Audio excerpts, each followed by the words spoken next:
Salute, Nick family. We are here. No intro right off the bat. Welcome to Dope Soul Sports Talk. Dope Soul Knicks Talk, a member of the NBK family. Welcome to the weekly Just Nicking It show. We got a lot to talk about today. There's report that Josh Hart will soon sign a $75 million 4-year contract. We'll talk about that. Julius Randle was on the Shop Uninterrupted live show and talked about entering his physical and mental prime. Does he have another level? We'll talk about that. We'll talk about starting lineups. And then we'll also talk about the ESPN power rankings that have the Knicks ranked 13. Is that about right? Are they bugging out? We'll talk about that. Anyway, welcome Jarrell, Jeff, Jay Boogie, Stafford Don, Ajay. How's everybody doing? Salute. Fantastic. Salute. Yeah, salute to the chat. Salute to the chat. Salute to the panel. Salute, Steph. Let's get it going. Big up to the chat. Yes, sir. Big up to the chat. And big up to the queen. You know what I mean? Always. Yeah, shout out to everybody. Blessings, health, and happiness to everybody. Yes. Man. And shout out to everybody who took part in the first I CRAM to Understand You series on Julius Randle. The chat show was fire. I appreciate all of you. I got a call after the show because somebody was watching it and they called 3 times. And I said, let me pick up. And I said, we not live anymore. He said, what? We still talk for like 15. That's awesome. I love it. I appreciate you guys. RJ Barrett is up next. I'm going to, on the podcast, we'll have Ajay talking about, RJ Barrett and, I guess what he doesn't like. And then we'll have, hopefully, Dre, IKBM, that's his name in the chat, talk about what he sees in RJ and why he thinks, the best is yet to come.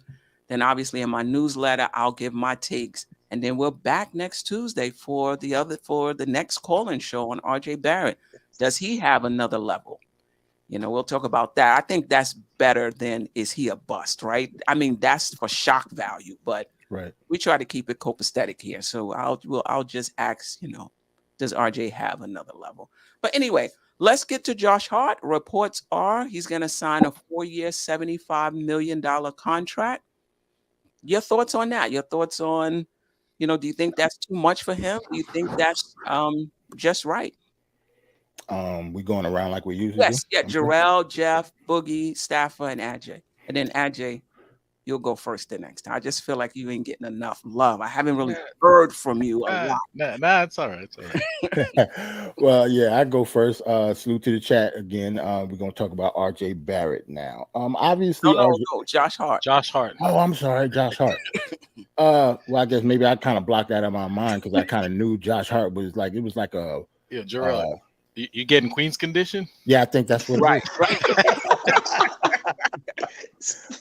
But yeah, Josh Hart is almost like a foregone conclusion. Like we already knew that this was coming. Like they kind of reported it, leaked it earlier this week, right? So the 75 mil, I think he deserves it. He might even deserve a little bit more because I think Josh Hart is going forward is going to be a huge part of this team. He's going to average damn near 30 minutes a game. So if he gets close to 20 mil a year, it will be warranted. He's going to be a huge factor of this team. So yeah, Jeff. I think 75 is a fine number if that's where it ends up being. I think when you look at these contracts, I mean, to the panel here, that's life-changing, ridiculous money that we can't even really wrap our heads around. So what I like to do when I look at contracts like that is look at them as what percentage of the cap are they compared to how good the player is. And if you figure that by the time his extension kicks in, that the salary cap will be around $170 million and his contract will be worth about 17. That's about 10% for a rotation player. Top 9 guy, I have no problem with that. I think that's a reasonable number. Yeah, Boogie. Yeah, shout out to the chat, everybody. Let's hit them like buttons early. The doors open right now. Let's get the likes up. Shout out to everybody. Special shout out to my auntie, Miss Geraldine McGyver. I see you out there. Salute to you, Queen. outside on the chat side. Man, I had already knew about the 75 that was coming. And when I first got the message about it, man, I was very happy about the situation. That was a winning number for both sides, you know, as far as the money he's receiving and as far as the contract we issued out. And you got to play fair with the guy. You know what I'm saying? He helped us out, you know what I'm saying, by opting in. And then, you know what I'm saying, he wants to win. He could have really got that whole dub, but he wanted to leave something on the table. And that's really big, you know what I'm saying, as far as, leaving something left over, because that means he's on board on, you know what I'm saying, trying to win a championship too. So I'm very happy and satisfied with the contract. And we got us a good ball player. I mentioned before, I believe he's going to be sixth man of the year, point blank. I don't think nothing's going to stop him from coming off the bench averaging a double-double. 10 plus rebounds and somewhere around 14 points. And more importantly, he's going to be probably our heart and soul of the team. The big voice, the one that can, make sure everybody's doing what they're supposed to do. And when you ain't doing what you're supposed to do, making sure he's reminding him. He's going to take on that role. Last year wasn't easy for him to take on that role when he was just getting here. But now that he's here, going into his first full year, we ain't gonna count that half. But going into his first full year, along with his family and his members, his teammates and everybody, and the city loves him. Yeah, it's on for Josh Hart from here now. And congratulations to him and his missus, for bringing some new ones into the world too. Yeah, for sure. Staffer? Boy, it's kind of rough going after that, boy. I tell you, J Boogie. I'll try to mix it up. Spicy. I mean, I ain't got nothing. Look, y'all said it all, man. Y'all said it all. I think he deserves it also too. I mean, Jeff hit it on the head. The salary cap is going to go up. So, by the time you look at it, that's going to be max out money for a high level bench player. So it's all good with me, man. I like it. Mm-hmm. That's 18.75 a year, Yes. almost 19. Ajay? Okay. So salute to all of you guys, of course, and salute to the Chat Knicks Nation. Yo, hit the like button, man. Let's not slack off already, right? Let's start early because we got to hit that 100 mark today. Mm-hmm. I'm gonna sound a little bit like Jeff right now, right? A very intelligent man about a century ago taught us that everything is relative. He didn't say it, but his theory explained to us that everything's relative, right? In this case, there are two things that this is relative to, that it's actually not just a good deal or a great deal. It's actually Josh Hart's going to be underpaid, right? The first one is we paid Evan Fournier just about the same amount of money to do much less. So in comparison, when you look at what Evan Fournier did or is doing on the bench, and you look at what Josh Hart is going to give us, it's relatively, he's underpaid, right? And the second one is, as you guys mentioned, the salary cap is going to go up. Okay. So this is really a very, in like 3 years, this is going to be a much less percentage of the salary cap. Right. So again, you could look at it as underpaid. If his contribution, goes along the line of what he did in this past season, if he keeps going, of course, he's going to grow with the team. They're going to build chemistry. They are going to get better.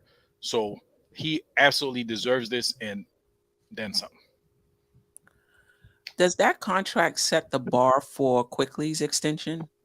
That Quickly's definitely going to get more than that? Or do you think it's just separate? It's not going to have anything to do with Quickly's negotiations? That's a good question. Very, very good Do question. y'all need time to marinate? Yeah. A little bit. Okay, all right. We'll go. We'll come back to that. We'll come back to that. Okay. Yeah. The Knicks seem to be very high on Josh Hart.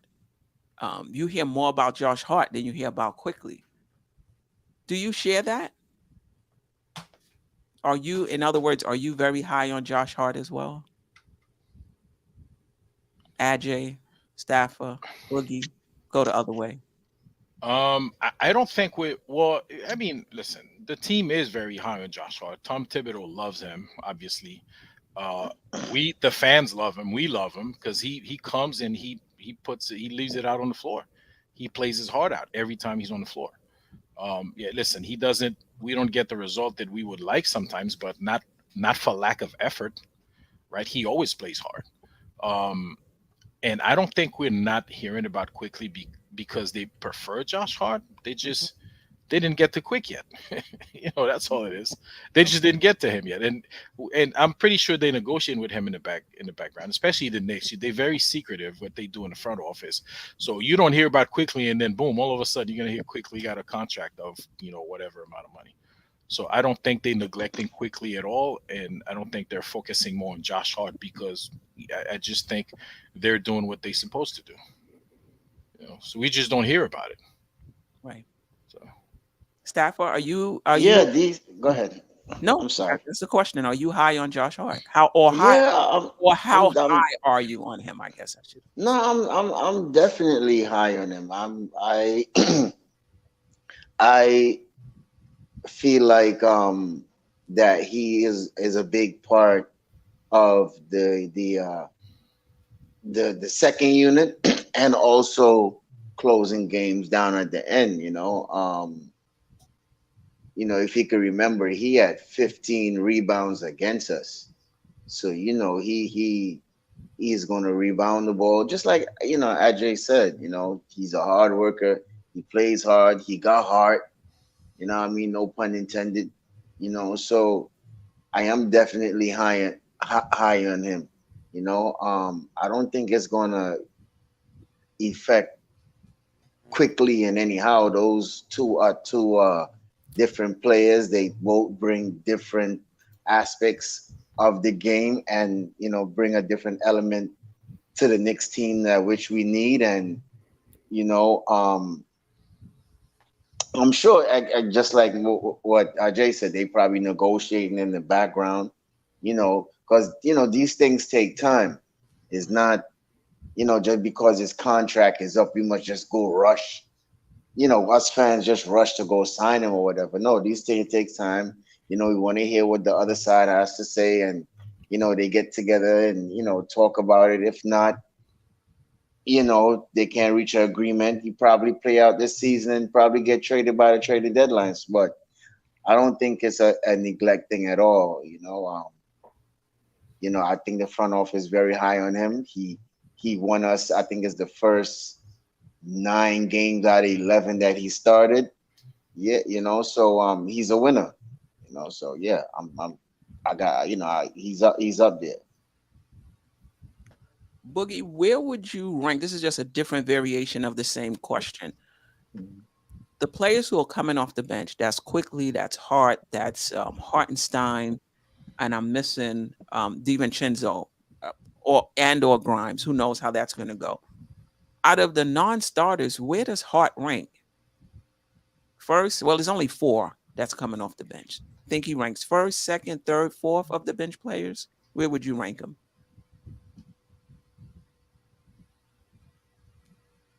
I'm gonna rank him first off the bench. Wow. Because this year he's gonna be the one that's gonna play multiple positions. He's gonna be able to play from the 1, the 2, the 3, and the 4. So he's gonna be there as a cleanup man. I have him above IQ because last year, I mean, we needed a point guard last year, so IQ could stay on the sideline and and let that thing go. You know what I'm saying? But then we didn't have another point guard, so it puts IQ into that position. This year, it's okay with IQ being into that position because now we have somebody else that can shoot like IQ and Dante. Mm-hmm. But Josh wants to do it all. You know what I'm saying? And he's going to be asked upon to do it all. So, just in my opinion, I'm going to put him first.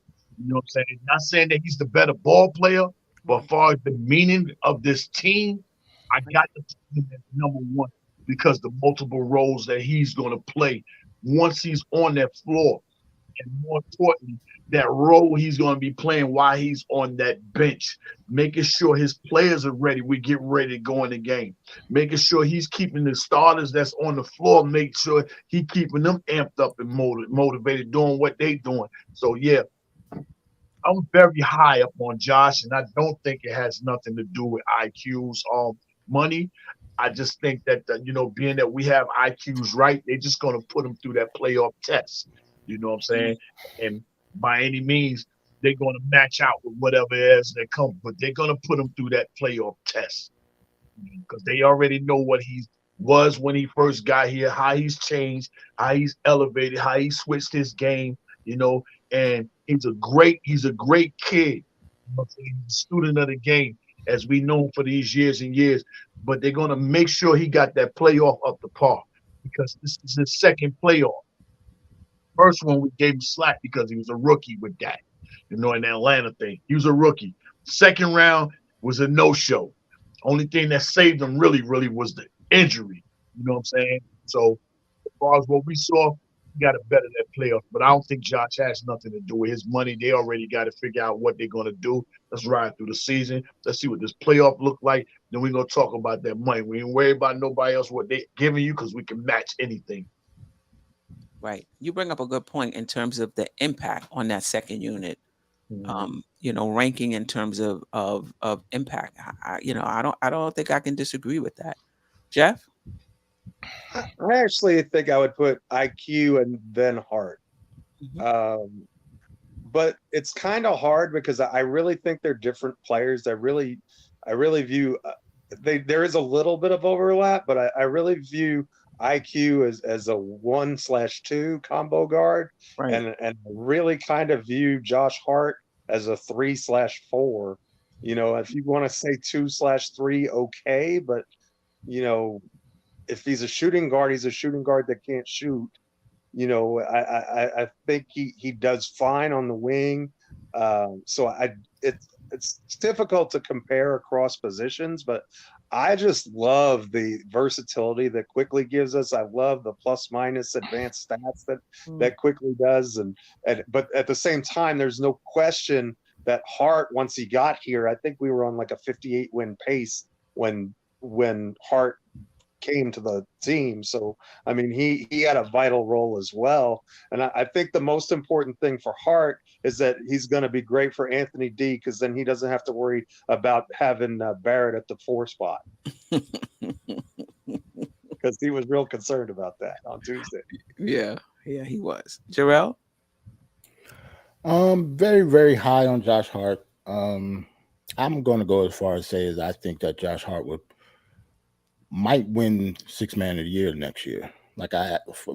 For him to be on our team for an entire season after seeing what he did the second half last year. I think he's just going to be like a Swiss Army knife for Tibbs, and he's going to be everywhere. I think just like Boogie said, he's going to play multiple positions, 1 through 4. I don't like him at the 4 personally, but the way our team is constructed now, Tibbs is going to play him at the 4. He might actually be our backup 4. So we'll see about that. But I think that Josh Hart is going to have a major season next year, for someone of his caliber, I should say. Yeah. I think he's found his spot, his groove on the Knicks. Right.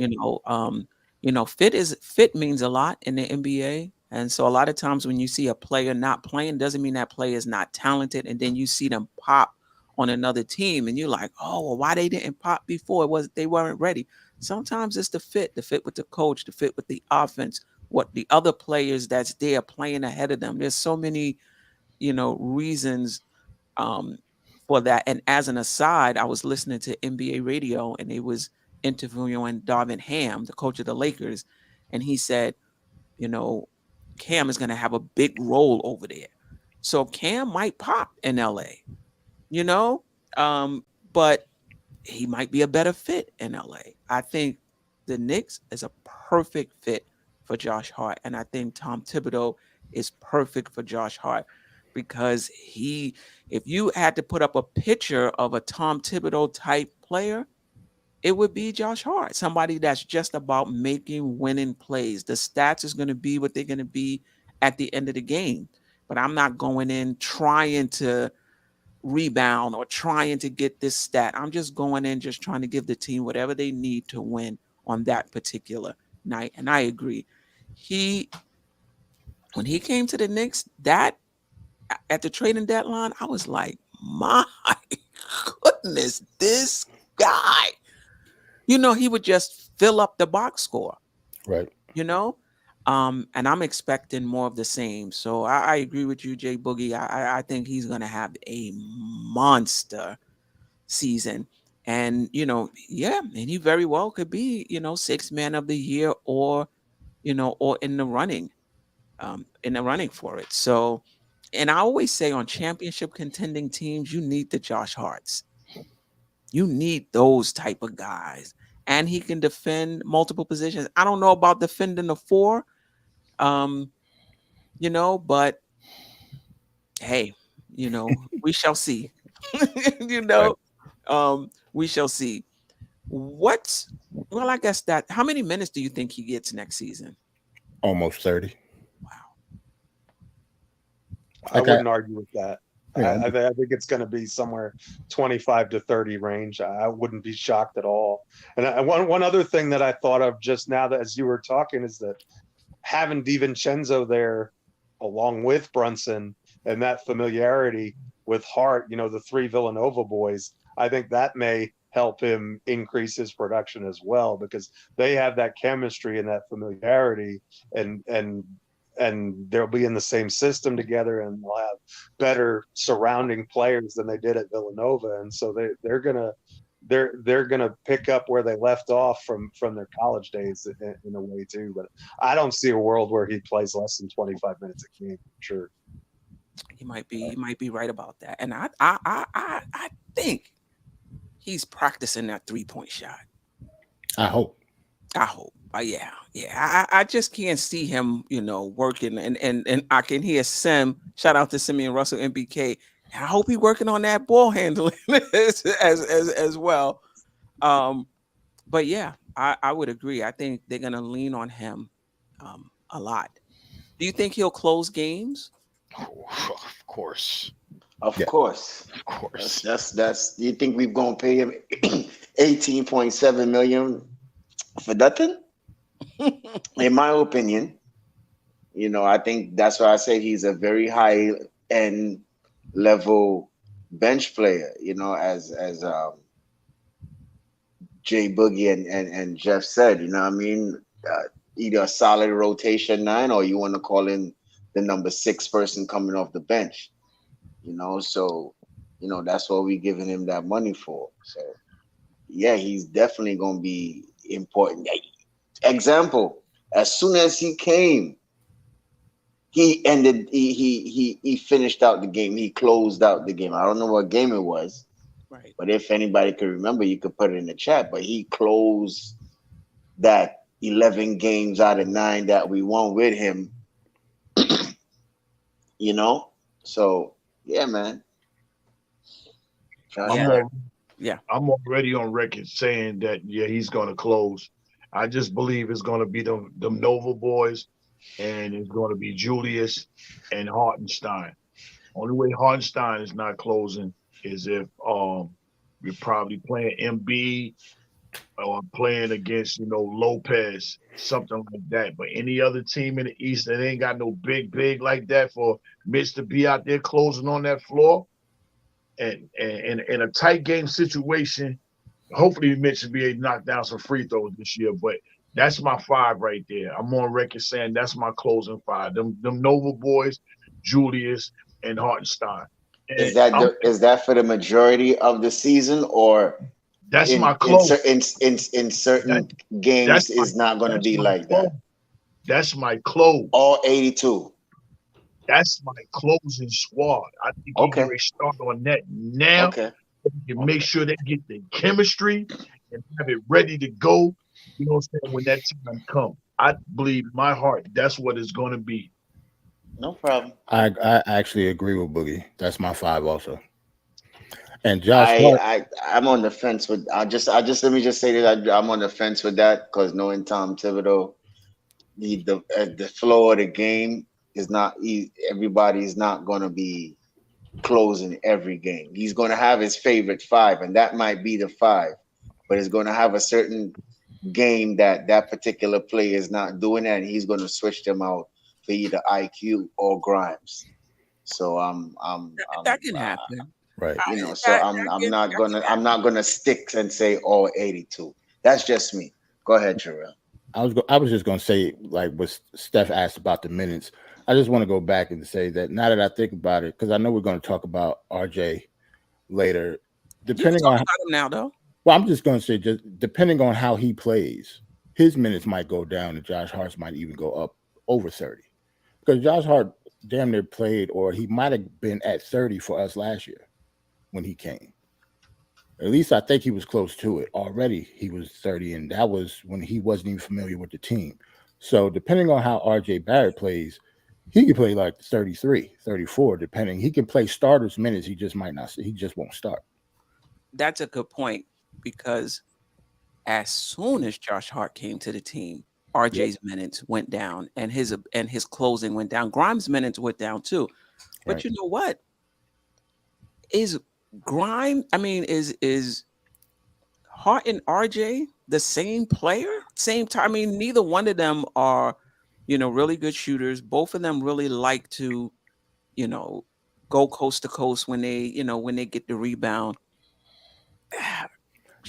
Josh Hart is just a few inches shorter, Right. but he might even be better than RJ.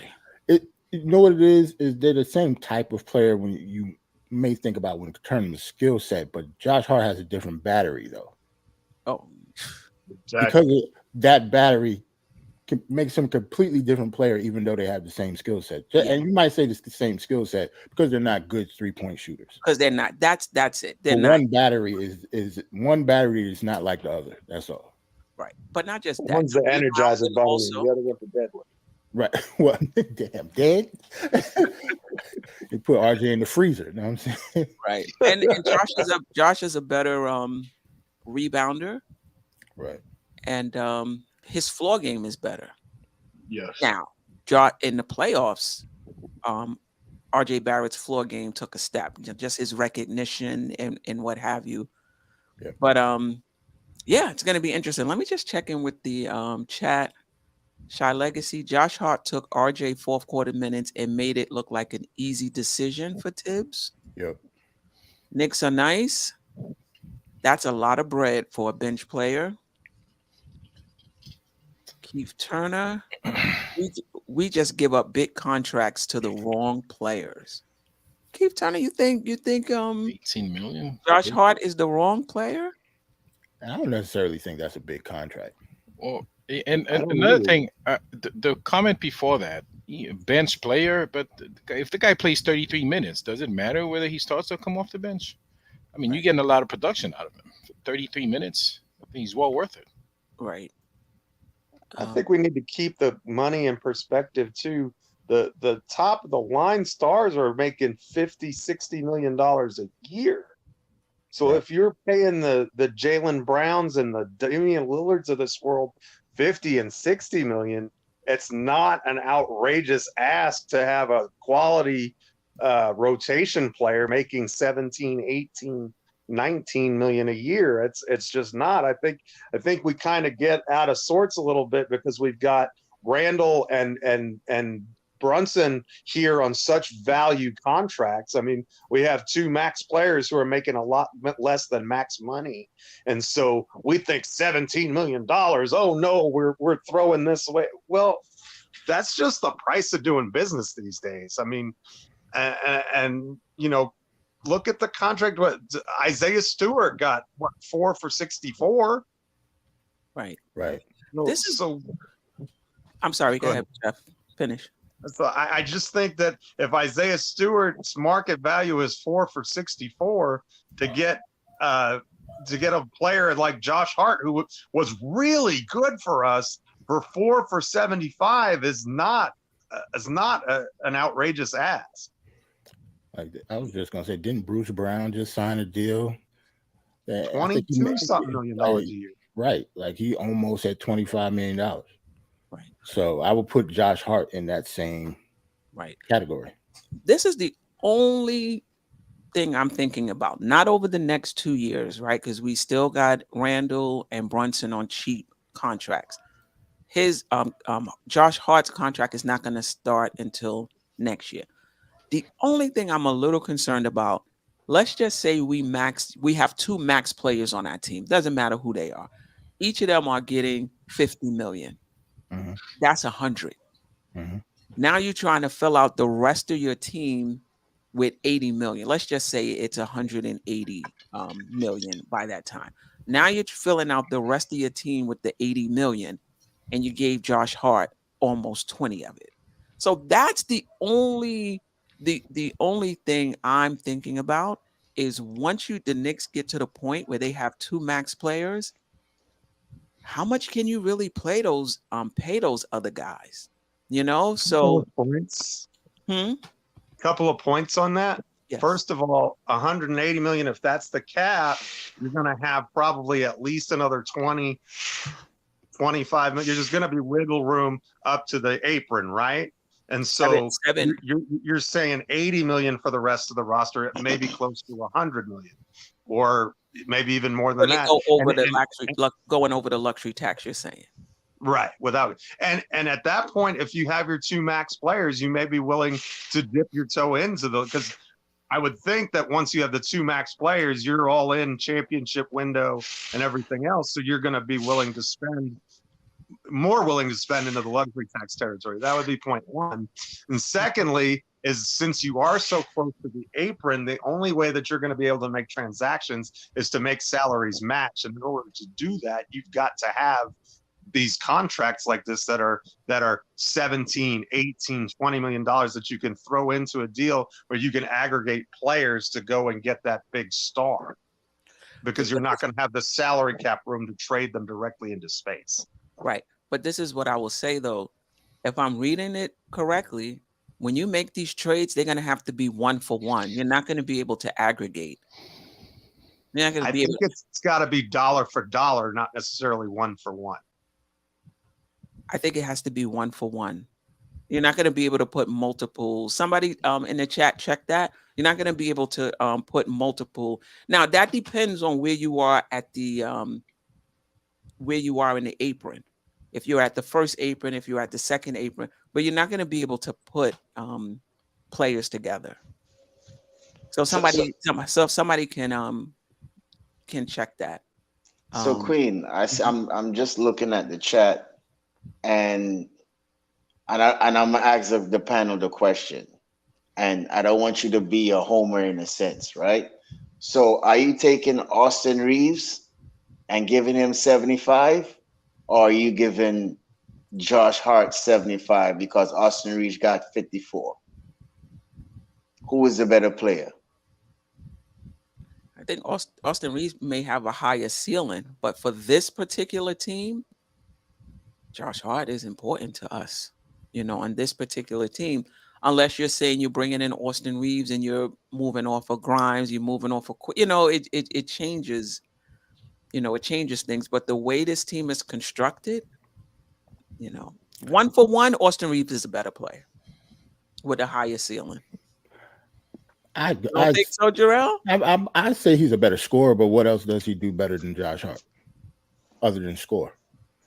And he doesn't even, I don't know how many points he averaged last year. He came on like a little later the second half of the season, but it's not like he doesn't average 20. So I don't know. Like, he's a better scorer, definitely, than Josh Hart. Better jump shot, better overall scorer on offense. But when it comes to the overall game, I'm not sure I'll pick him over Josh Hart. But like you said, he does have a higher ceiling because he's a little younger. But he's not that young either. I think he's like 25. It's not like he just came out of college. So I don't know. It'll be tough. Like you said, I think it depends on what team you have constructed around him. Right. So Sherwin's saying that it is dollar for dollar and not necessarily not non-aggregation of salaries. But I think there's levels to it. And I think probably when you get to the second apron, that's maybe where I read that. But okay.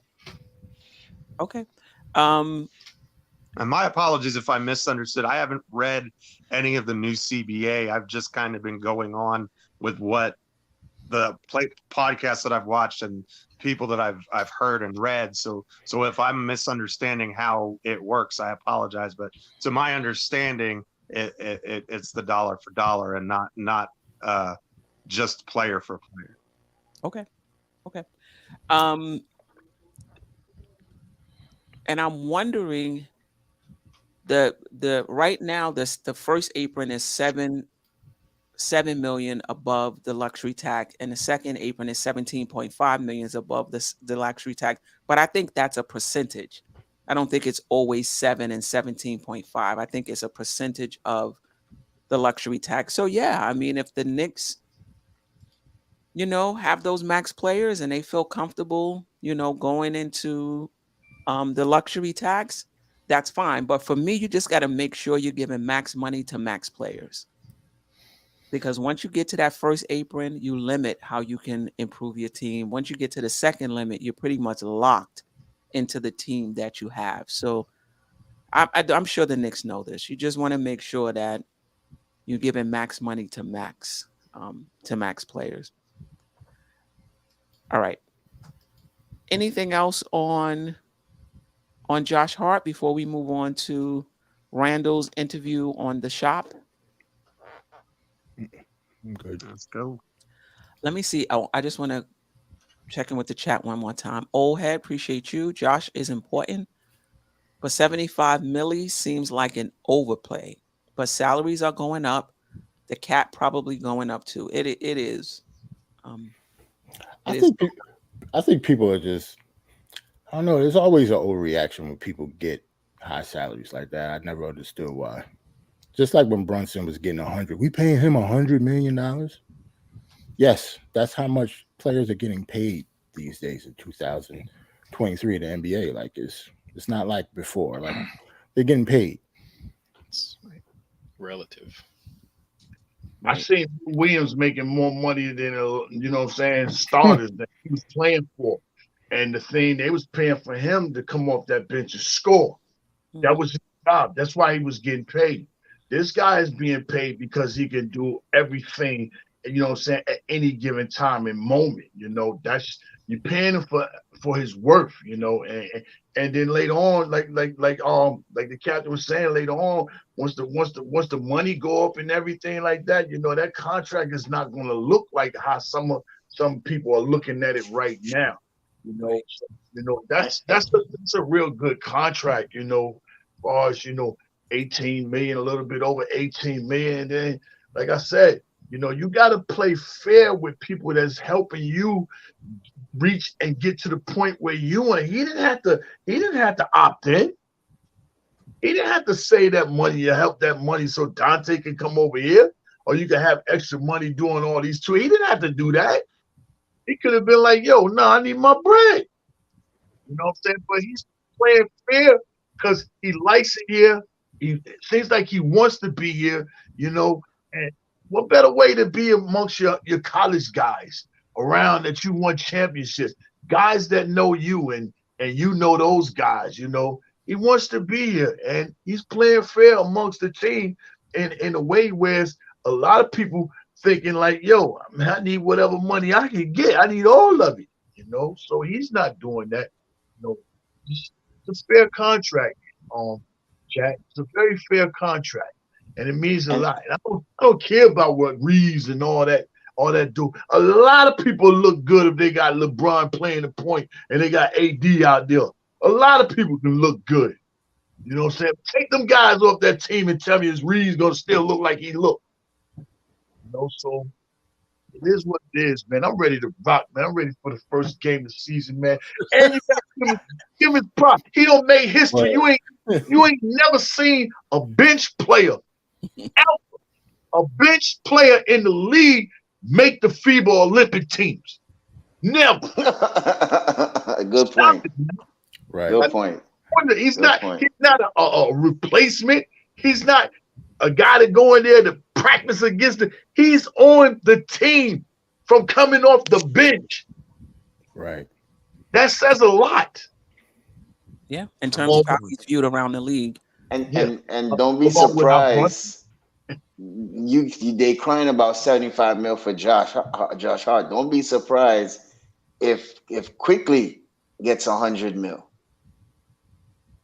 Yeah. So don't be surprised because the way how this league is right now, So Shout out to Kevin Middleton. Appreciate you.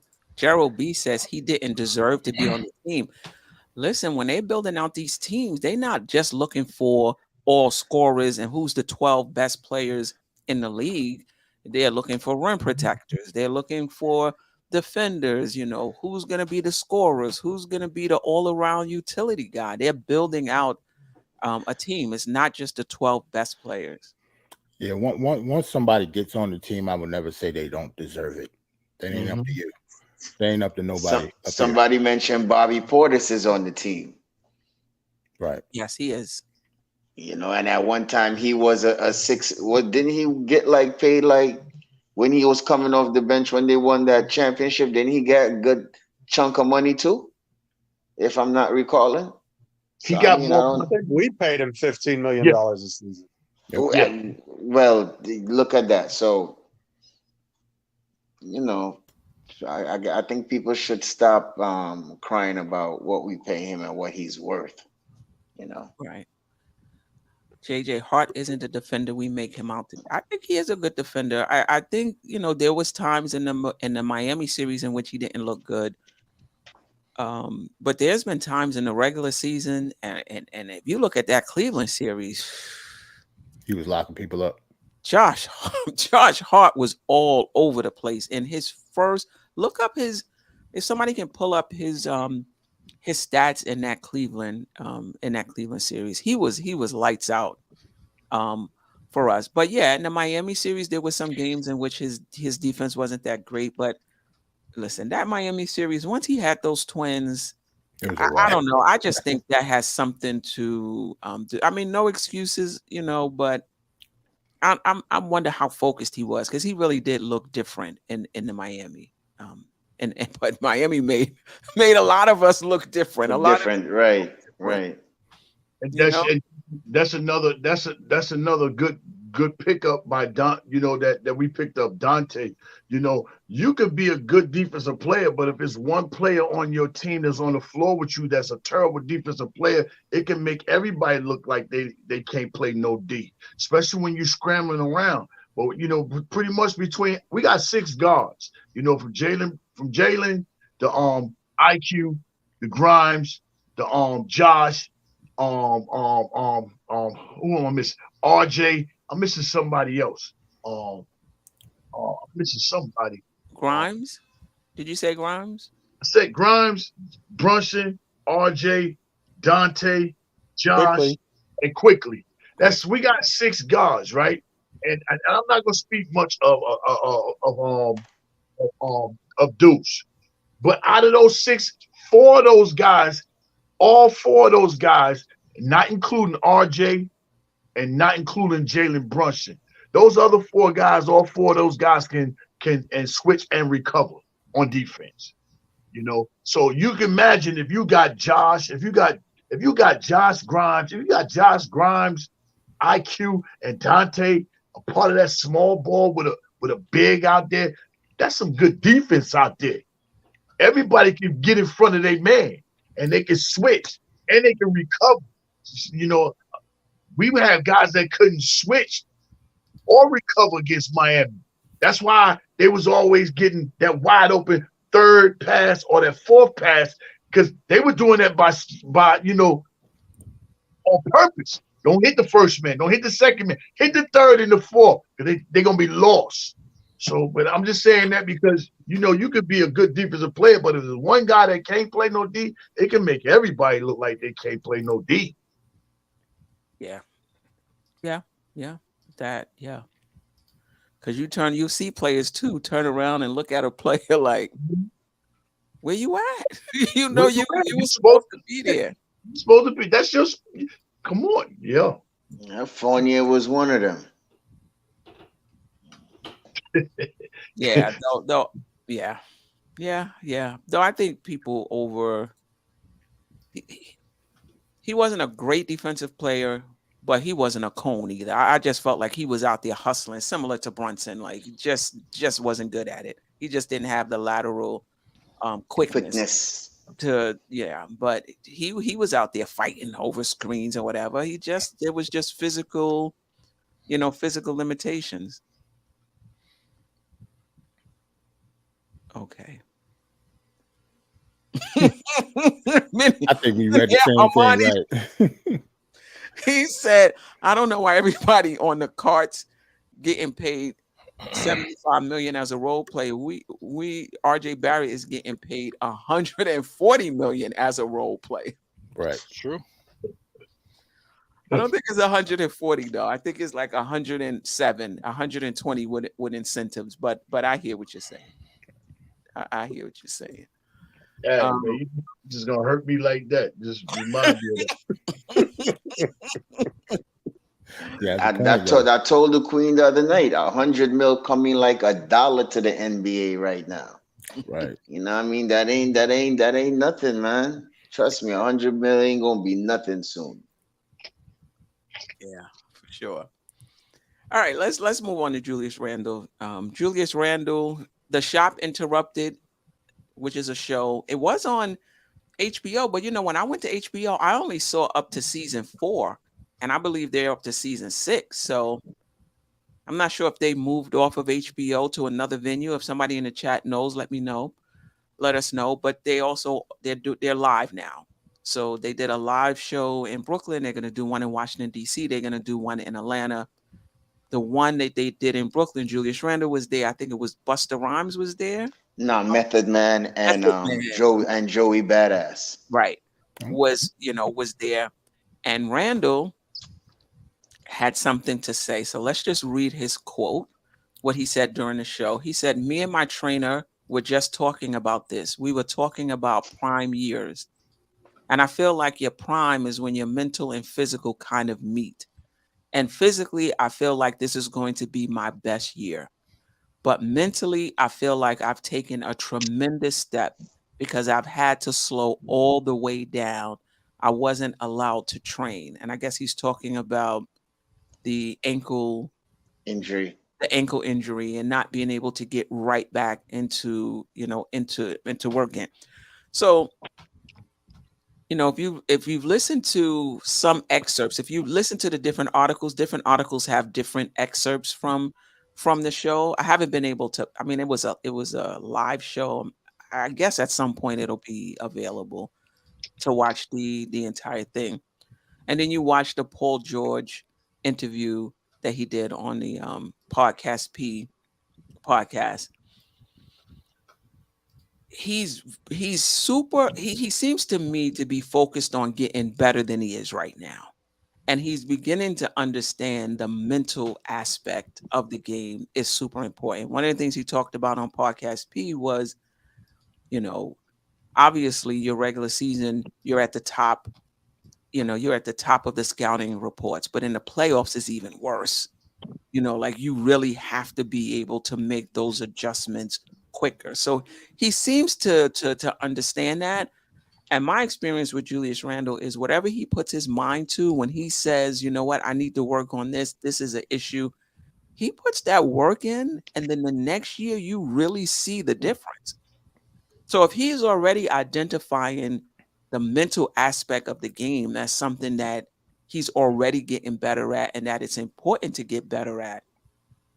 To me, that's the next step for Randle. I mean, all right, he can work on his three-point shooting. Get that down from 8 attempts to 5, in my opinion. But all right, he can work on his three-point shooting. He can work on whatever he wants to work on his game.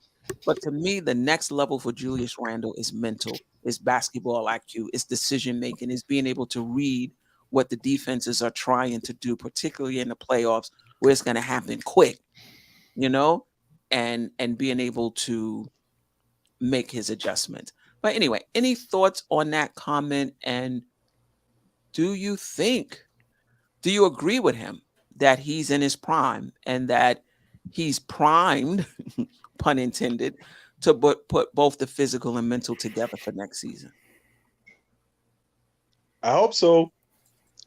I don't put much stock in these off-season interviews. I guess I'm kind of, Missouri is the show me state. Mm-hmm. Show me. Don't tell me what you're going to do or what you need to do or where you're at in your prime. Just get on the court and show me. And I look, from that standpoint, I'm not saying that to bash Randle. That would be true if that was Mitchell Robinson or RJ Barrett or Giannis Antetokounmpo or whomever. I just don't put a lot of stock into this kind of stuff. But I think on the other side of it, I will say this, at least, they say the first part of fixing a problem is admitting that there is a problem. And so, from that standpoint, that he recognizes that he wasn't strong enough in his mentality, that's good because he recognizes that as a weakness. And as you said, if he puts his mind to it, seems like when he makes up his mind and puts his foot in the ground that, hey, I'm going to fix this, he tends to fix it. And so from that standpoint, I'm hopeful. But, for right now, until we actually and we won't actually know or see it until next April when the playoffs start, in my opinion, because I think he's going to have a fabulous regular season, just like he did last time. And it's going to be a case of when the playoffs come, what do we see? And that's the big question, I think, with this team overall. When the playoffs come, what do we see? Do we take a step backwards? Do we lose in the first round? Do we not get to the first round because we're a play-in team or anything like that? But to me, I don't put a lot of stock in these kinds of interviews. I mean, it's good for us because it gives us something to talk about for sure. But show me on the court when it's crunch time, and I'm rooting for him because as you said, if he does put it together, the NBA's got a problem with these New York Knickerbockers. Yeah. Anybody else want to comment? Well, I want to. Let Ajay go. He hasn't spoken in like 2 shows. Go ahead, I know what's going on with him. Right, he's real quiet. No, there's a lot of us, so it's not I get less minutes. Queen. Well, what does he mean by mentally going to get better, right? We need to understand what that means, because for some fans out there, they understand. Their interpretation of that is maybe he's no longer going to argue the calls. For some fans, maybe he won't get as emotional and let the game get to him like when he's losing, because he appears to be a sore loser. Like he's not happy when the team's losing. He said that. Yeah, right. Okay, there you go. So what does that mean? I don't know. But in any case, if mentally, if you the calmer you are, the more control you have mentally, the more you're able to control your environment and what you do and the results. Okay. Julius Randle is extremely talented. I don't need to, whether you like him or hate him, you can't deny that he's a very, very talented guy. He's one of the best in the league. So another thing, does it mean he's going to have a better IQ? Like he's a better understanding of the game? All that is mental. I think that's what he was talking about. And Trav B. Ryan thinks that's what he was talking about as well. Right. Randle was speaking about his basketball IQ. Yeah. That's what I got from it. But you bring up a good point. Maybe was he talking about his emotionality? Right. I think he already took that step list this season, though, in terms of honing his emotions. I think so. He took a huge step. And a lot of people point out that I guess the Knicks had somebody in their staff was there to help him meditate before the game and so on and so forth. And whoever that was is no longer part of the organization. I'm not worried about that. I think that maybe that means Julius has graduated and you don't need him no more. That's my optimistic view of it. Right. I think it's a little bit of both. Because that way he just said right there, he asks his wife, he's a sore loser. He just wants to win and win every game. and just read the comments. He had to slow down. He had to look at the game from a different standpoint when he got his ankle. Because when you read the article, he also said while he was doing that, he studied he studied um Miami kid. What's his name? Butler. He studied this particular player. He studied that particular player. So you know what? The game to him is slowing down. So his mental and he always gonna have that physical. But as far as the game slowing down, he realized how to get to his spots. He don't have to like probably rush. You know what I mean? So when I take away from that, I feel like the game is slowing down for him, definitely. And he's definitely talking about the basketball IQ of it, and understanding the game a little more and how it's supposed to go, and what he's supposed to do. So, all that emotional stuff, I think he did home in that on last year, as AJ said, the whole meditation thing. The guy is gone right now. I think they let him go. But I think Rand is going to continue with that level. Even though he's an emotional guy, he's still going to wear it on his sleeve. And you're going to see a little burst out, one or two, right? But he only had 9 technicals. And I think we had a bet, Gerald, if I'm not mistaken. But I'll talk to you about that off air. But but yeah,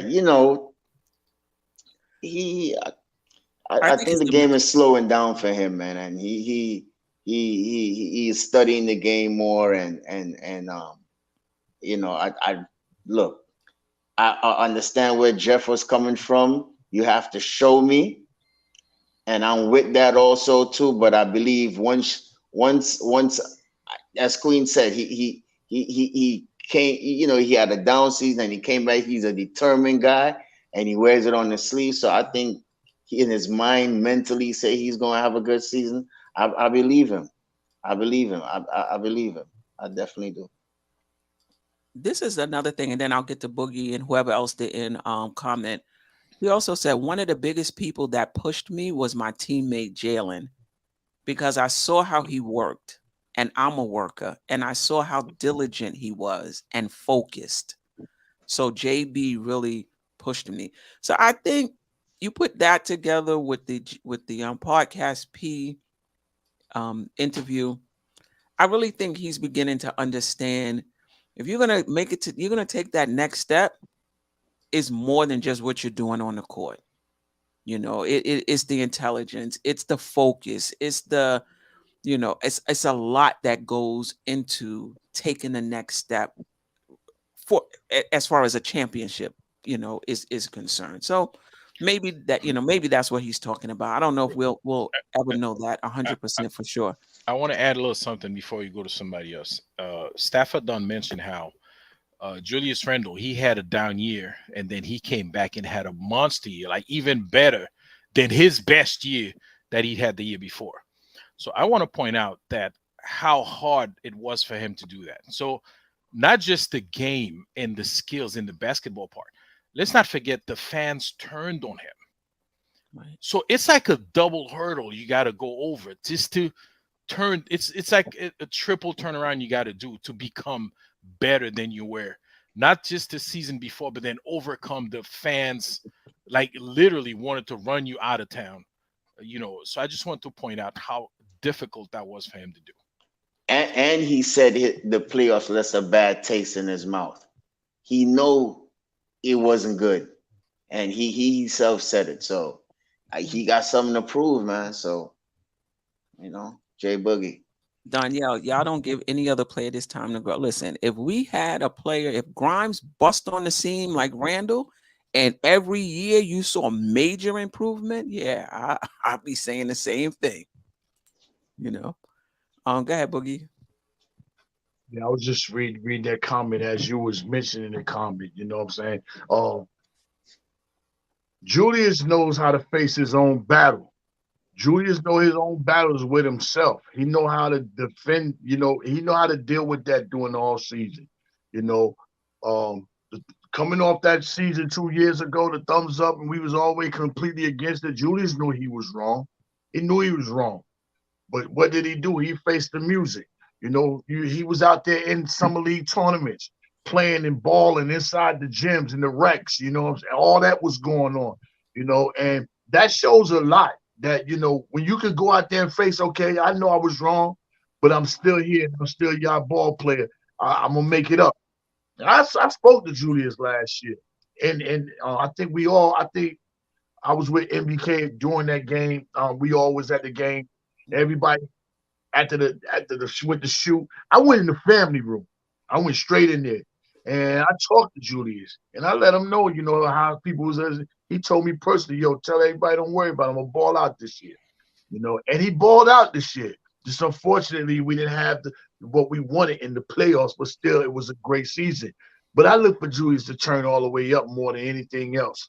More importantly, and it's not saying that he's going to get it, but the way the league is structured, in the same way as Jaylen Brown, Julius is going to be up for that $300 million, and Julius is not going to let nothing stop him from putting on the season. You can believe he get ready to do another 25 and 13 and 4, 5, or 6. But if his IQ and his calmness plays a part in his game, the body language, leaving the referees alone, being better towards your teammates, not giving up. If Julius, I know it's hard because no player can put on every night. We got 82 games in a season. If we got 68 games of Julius like he played in Denver that last year,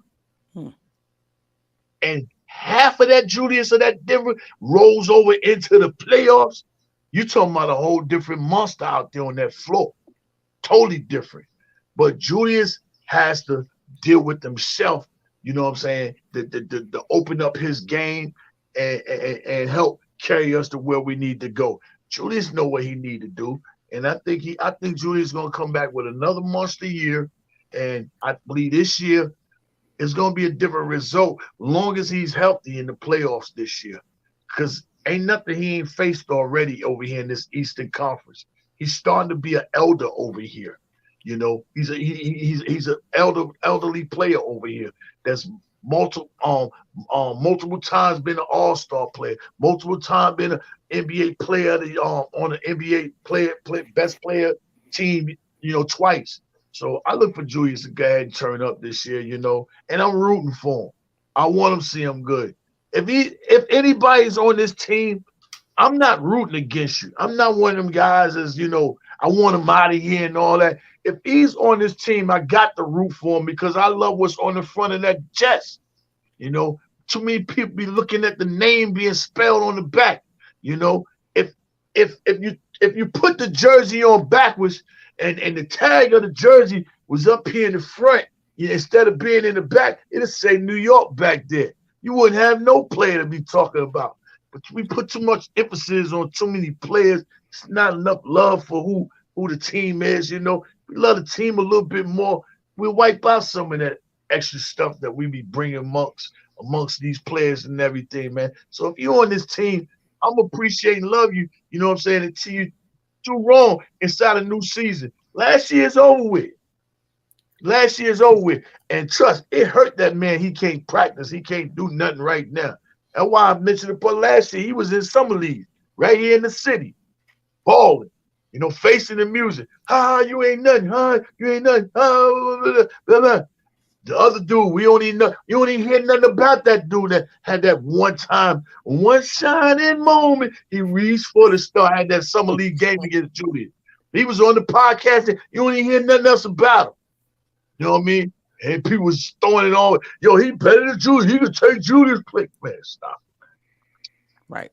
Let me just read this. Okay. F them numbers. Is he still going to be taking pull-up threes with 17 seconds on the clock? And I think this is, what we're talking about in terms of basketball IQ, in terms of recognition, in terms of the next step for Julius Randle. I just don't think it's basketball-wise. I think is basketball IQ, and obviously that's going to show up in terms of the decisions that he makes on the court. So Knicks 100, a GM, I'm with you. I think that's what we're all looking for. How does what's his basketball IQ going to be in this upcoming season, and his recognition. If he's hitting those those 3-pointers at a high clip, I'm fine with him taking it with 17 seconds left. I mean, if he's open and he can take the shot, he's feeling it. Why not? If he's got a good percentage, why not take the shot? Let it go. I agree. Let it fly. Well, if you have a good percentage, but there's been times when you've seen him come down. He only shooting 34%. So let's not act like he's a 40% 3-point shooter. No, we're not saying that. We're just saying if he's feeling it that night, go ahead and he's open. Yeah, go ahead and take the shot. Right. And at 34%, if you're open, take the shot. The 34% is not terrible. It's not a terrible percentage. Well, for 3, you're gonna always, if you move the ball around, you'll probably find somebody that's gonna be open. This is what we're talking about in terms of basketball IQ. It's not I'm open and I shoot 34%. What do we need right now? What was the last 2 and 3 possessions like? The last 2 and 3 possessions, we turned the ball over, or we didn't get a good shot. Sure, it's 17 seconds and I'm open. I could take this 3. But we didn't get a good shot the last 2 possessions. So you know what? Let me see if we can get a better shot this possession. Queen, I get what you're saying. I don't mean to cut you, but hold on, Stafford. Hold on. That shows me that you're thinking about everything, not just this particular possession, but you're reading the game and you're seeing everything about what you need at a particular point in time. So everything is context. If you hot and you hit your last 3 or 4, take it. If the Knicks, if it's in the flow of the offense, take it. But there were times when we didn't need him pulling up with 17 seconds on the clock because of our prior possessions. And in that case, it's a poor possession. Right. I was going to say, because I didn't talk about Randle yet. Randle, one thing about him, whether we believe what he says, I absolutely know that he believes it. That's just the type of person that he is. Like, I don't think he was just talking on a podcast just to say whatever. I think Randle fully believes that he's going to have an awesome season next season. I fully believe that he was talking about his IQ. And we just have to remember that when it comes to work ethic, like, you can say whatever you want about Julius Randle, but work ethic is not one of those things that you can actually downplay when it comes to him. Like, when it comes to work ethic and actually working on his game, Julius Randle is one of the top players in the league at that. Like, if you looked at him when he was coming out of high school, had the 1 year in Kentucky, came out of Kentucky, went to the Lakers, he's a completely different player than he is now. He didn't have a jump shot at all when he came out of college. Like, he didn't have a face-up game like he has now. So Julius Randle, like, I think if he puts his mind to it, he can achieve it. It's just, it all depends on, it's the IQ. Like, I don't think he has that much to work on his actual game. Yes, the threes can fall at a higher clip. He's going to shoot them.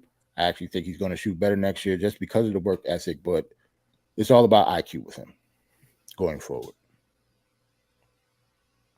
Stafford, you wanted to say something? Yeah, I agree with everything you said, but with this coach, he is going to tell you if you're open, shoot the ball.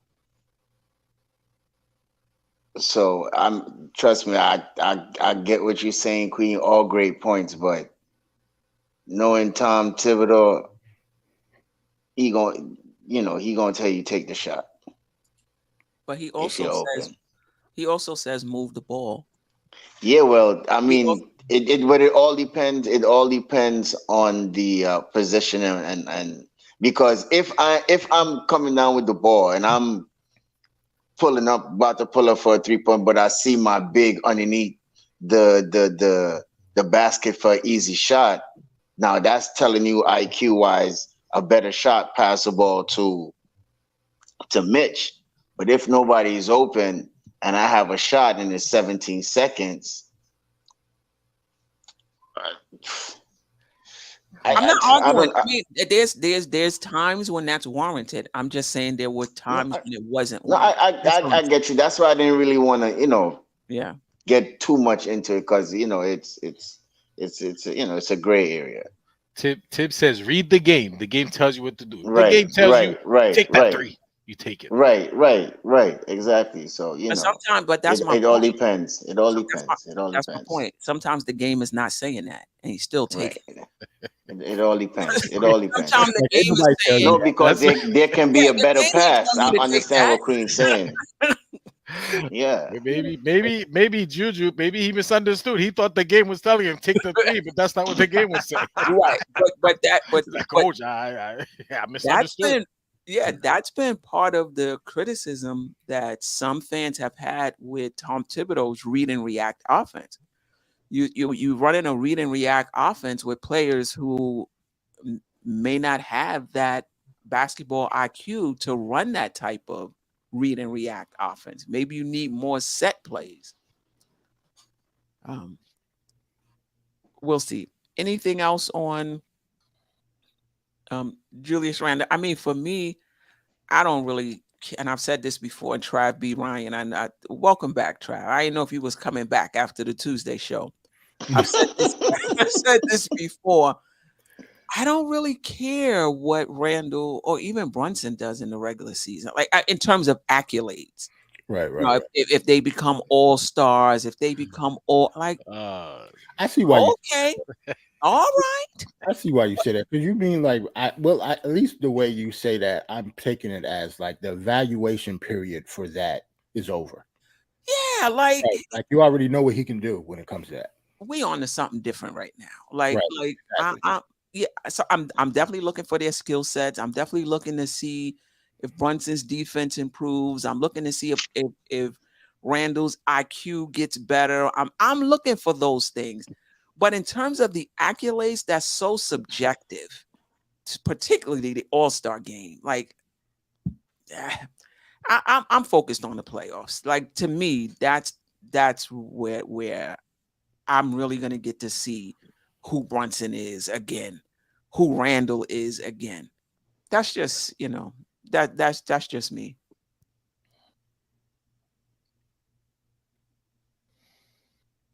Good. Maybe he need to switch up his his little donation things he got. Like last year, every trade that he was hitting, he was donating such and such, to the school for charity and all that. Mm-hmm. Right. You know what I'm saying? You ought to switch it up, help yourself and be like, give up a donation of $1,000 every game. You don't argue with the referee. Small things like that, to keep a reminder, because like wow, that's a hard one right there. Yeah, it might be hard, but it's certain things that he needs, to be reminded of, so he can feel like he has something to achieve. You know what I mean? So, I wish the best for the guy, because he's a part of the Knicks, and I'm really, really, really, really looking forward to this season right here. I can't wait to see this season get started, man. We got so much opportunity going on with this team, for this year right now. We can silence a lot of critics. And 13 is not a bad spot.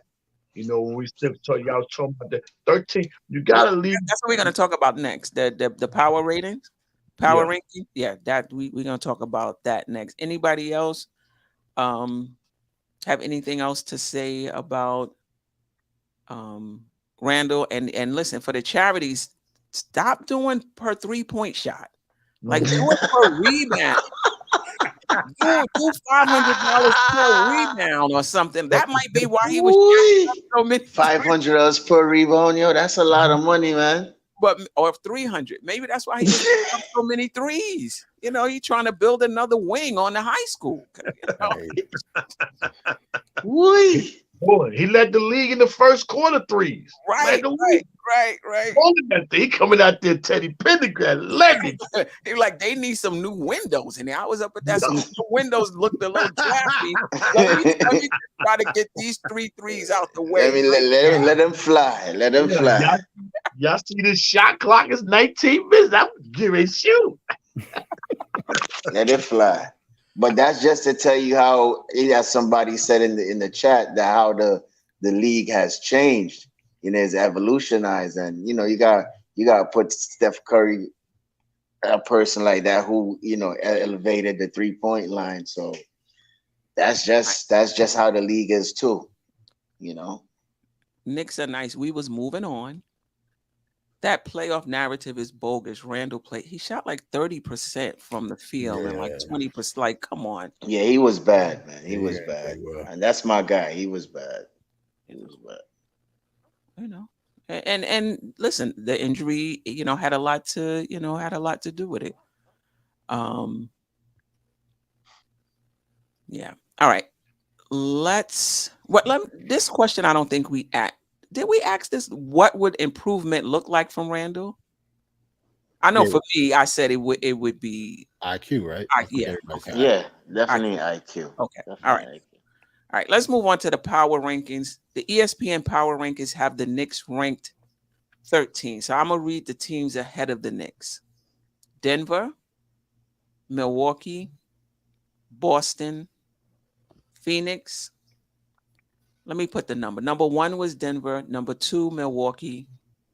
Number 3, Boston. Number 4, Phoenix. Number 5, Miami. Number 6, Philly. Number 7, the Lakers. Number 8, Golden State. Number 9, Cleveland. Number 10, Memphis. Number 11, the Clippers. Number 12, Sacramento. And then the Knicks. Your thoughts on the rank? Do you think it's about right? Do you think they hating on the Knicks, as some would like to say, or do you think it's fair? I mean, I guess it could be a little fair. I'm a little confused on the order though. Like what's the criteria? Is this just going at like the regular season going into next season, or like playoff contention, or no, just the power rankings for next season before the playoffs? Because I know just the off-season power rankings. Because I noticed that they have both Cleveland and Miami above us. Like I could see if they was talking about regular season, I think we're going to have a better record than Miami. Cleveland had a better record than us in the regular season, but we beat them in the playoffs, and then Miami beat us in the playoffs. So that's why it's a little weird that both of them are higher than us on the list. But I think it's pretty much fair. I guess it depends on what your ceiling is when it comes to the East, and then work backwards. I kind of think our ceiling is kind of high. We'll be top 5. So being 13, around 13, almost like a little higher than the middle, I think it's about right. Queen, can you post that? Because I'm seeing, it's not what I'm seeing here. I don't have the a lot of them did it. Is this ESPN a few days ago? Because is this the one that has Miami in 3rd? No, Miami 5th. No, 5th. Yeah, Miami 5th. That's the list I read too. It was a few days ago. It's the off season, because you're right. They have like different media outlets are doing it, and they've done it over multiple times during the season. So this one I think was 4 days ago. Yeah, that's the same one I read too.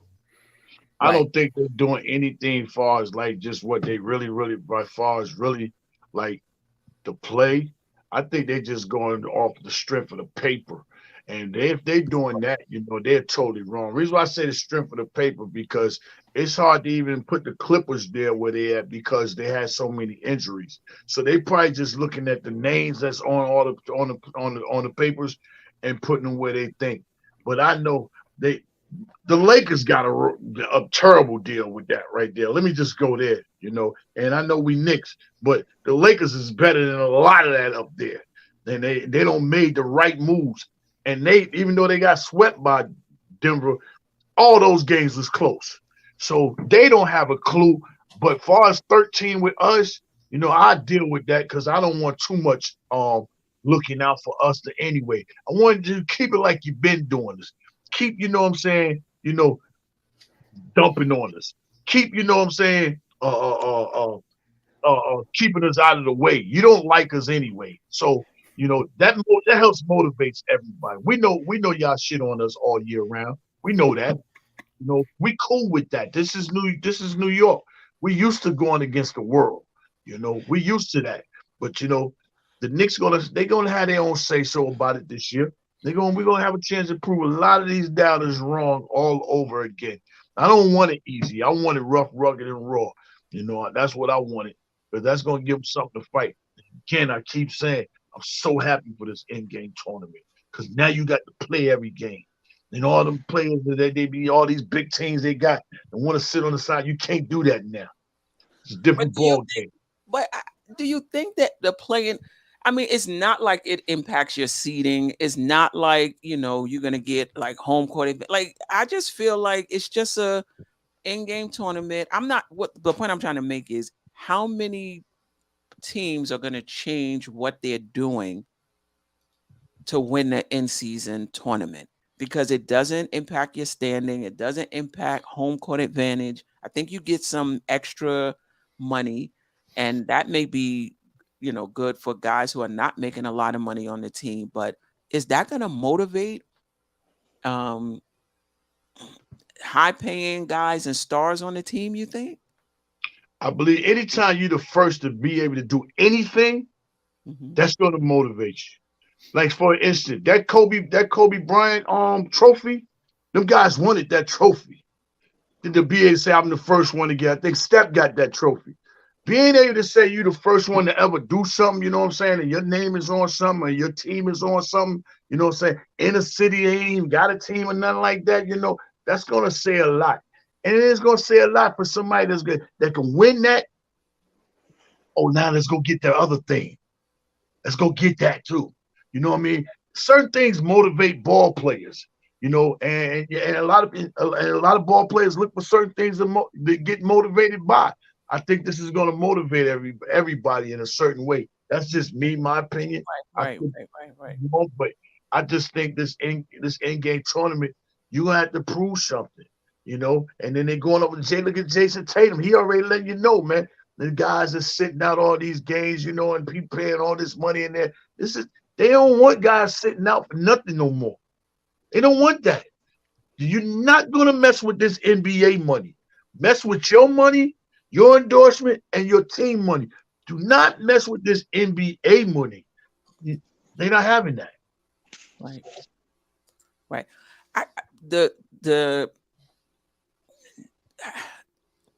The issue I have is with Miami at 5. Right. I just feel like Miami don't have Dame yet. They lost Vincent. They lost Strus. They're going to get back Tyler Hero. To me, Miami, I'm not taking anything away from the run they had last season, but it was a run.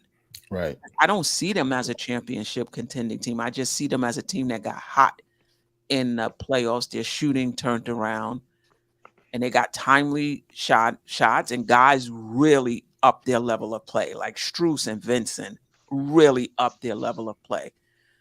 But they have them 5. Okay. They don't even have a full roster.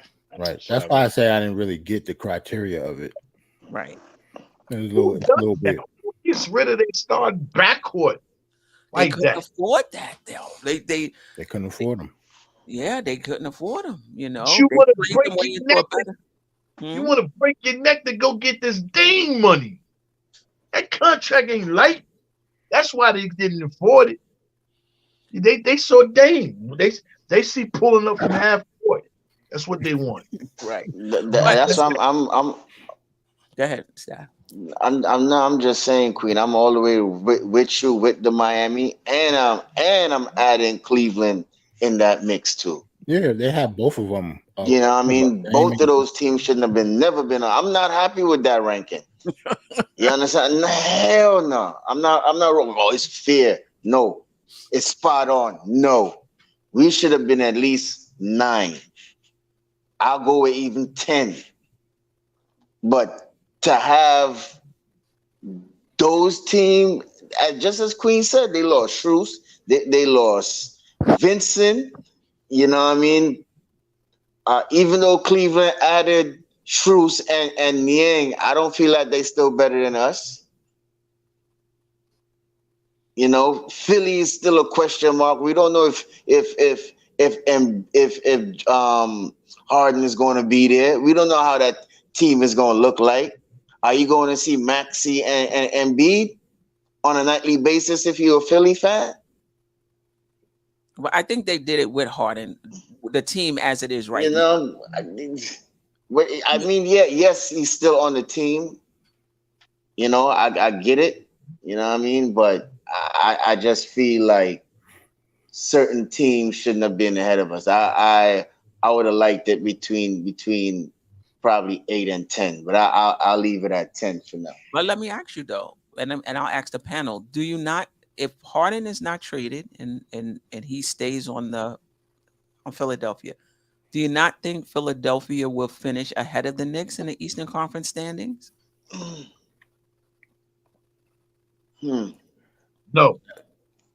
Wow. I was going to say no as well.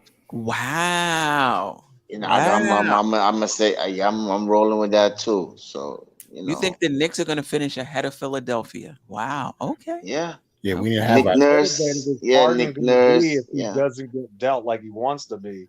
I mean, if he balloons up to the size of, you know, because he's eating 8 bags of chips on the sidelines over there, We and talk about and Stafford. decide, no, we No. talk about Harden.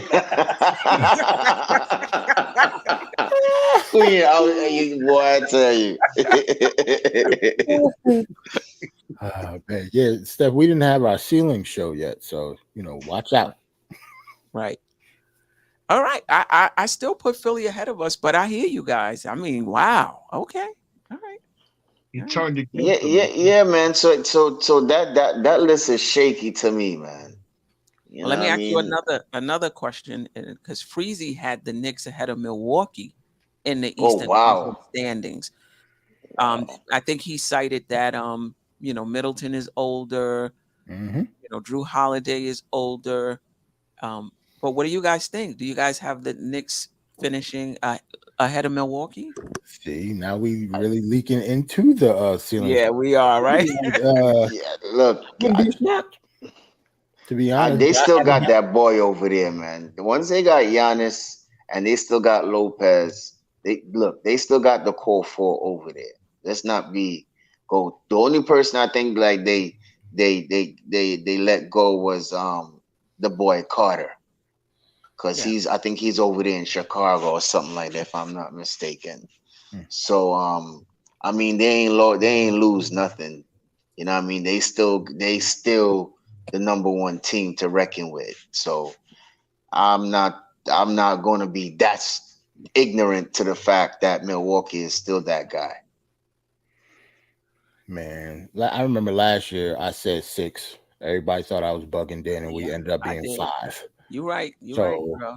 yeah, I think we'll be high again, a little higher. I think the ceiling could be like 4, maybe even 3. It all depends on injuries and stuff. But I think we're going to be top 4.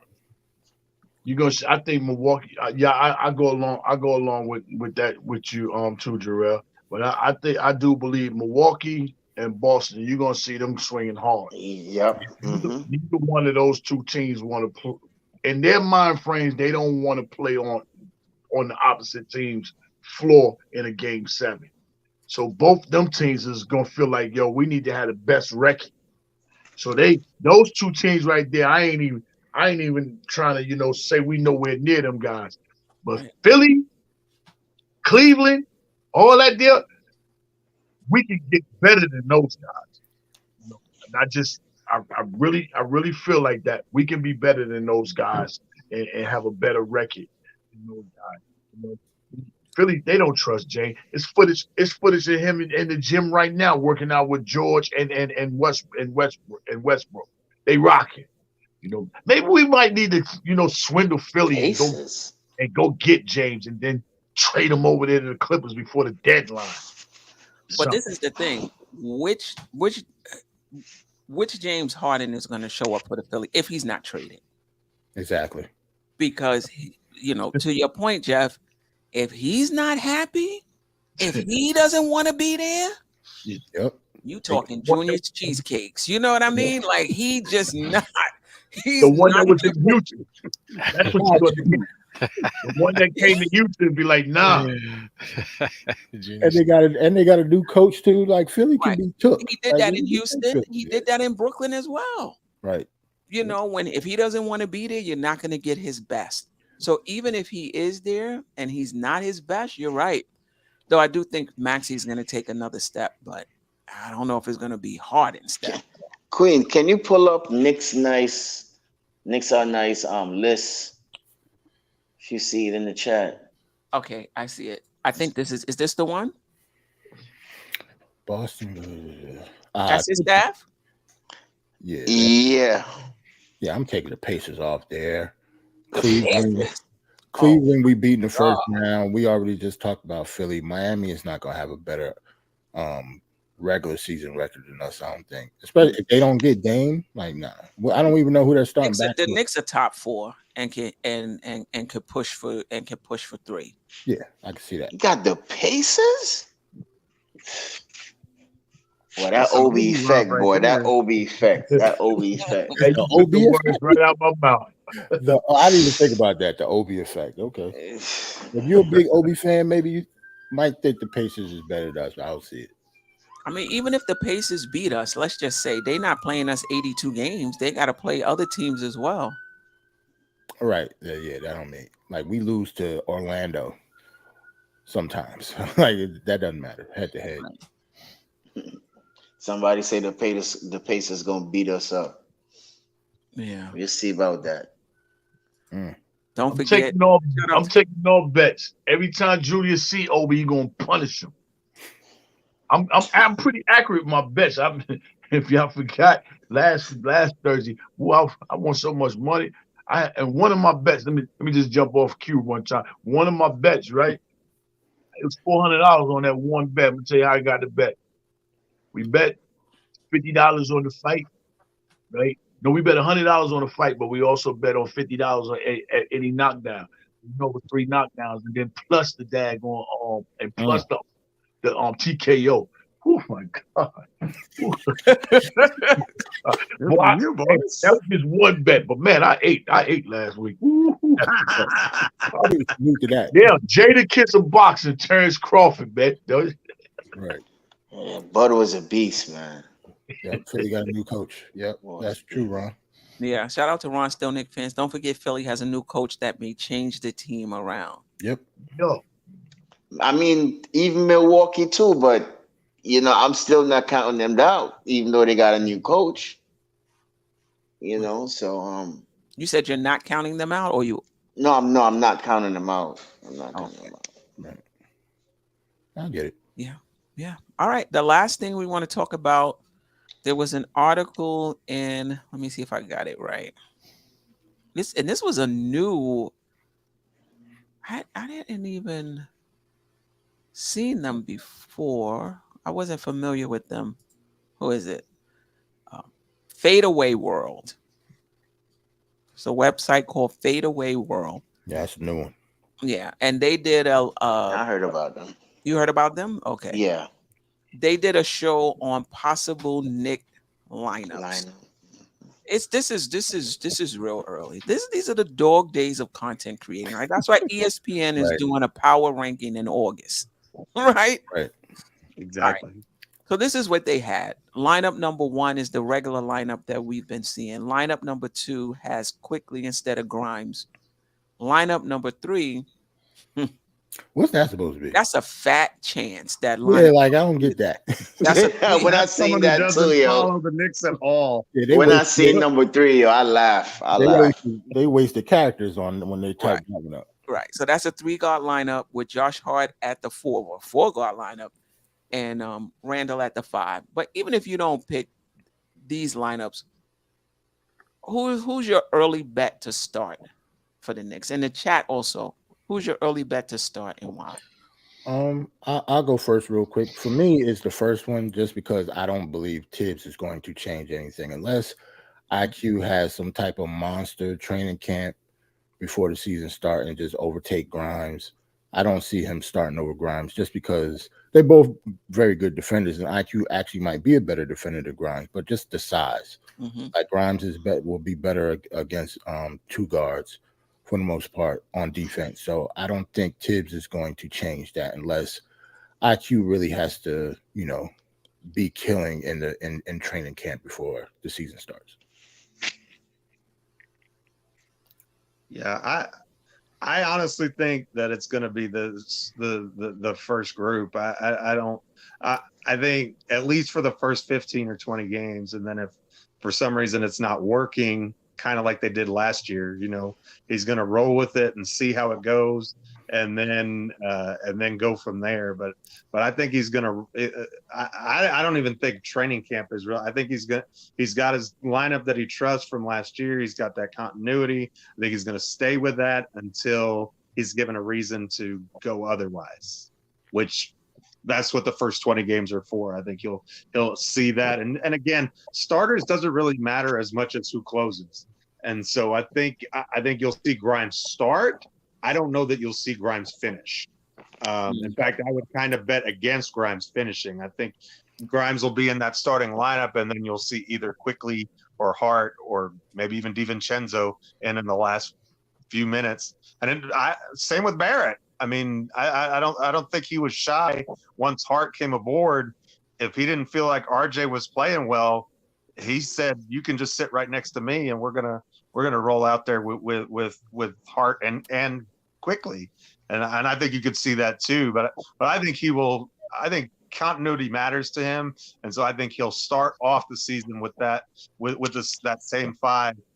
But I think the closing lineup's going to have a lot of versatility to it, depending on, how he's feeling about the game. Right. Yeah, I'm following suit. Jalen Brunson, Grimes, RJ, Julius, Mitch, they got shirts. Everybody else is in skins. The only way you're getting one of them shirts, you got to take it from them. It's the shirts and skins. That's the starting lineup, point blank, And I'm going to throw this out. Grimes is getting ready to have a potent season.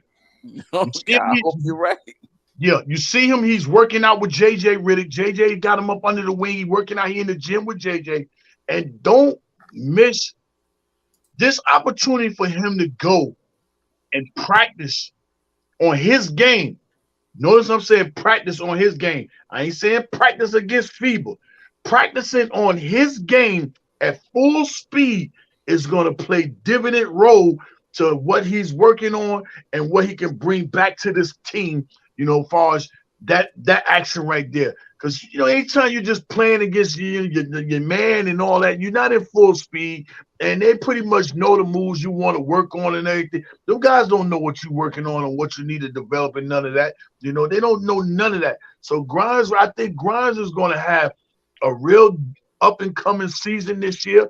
And plus, JJ Redick has really got Grimes up under his wing, and that means a lot. I don't even know why we don't just go get somebody like JJ and just put him on his team, assistant coach. We need guys like this, man. People that really know the game, not people that just over there.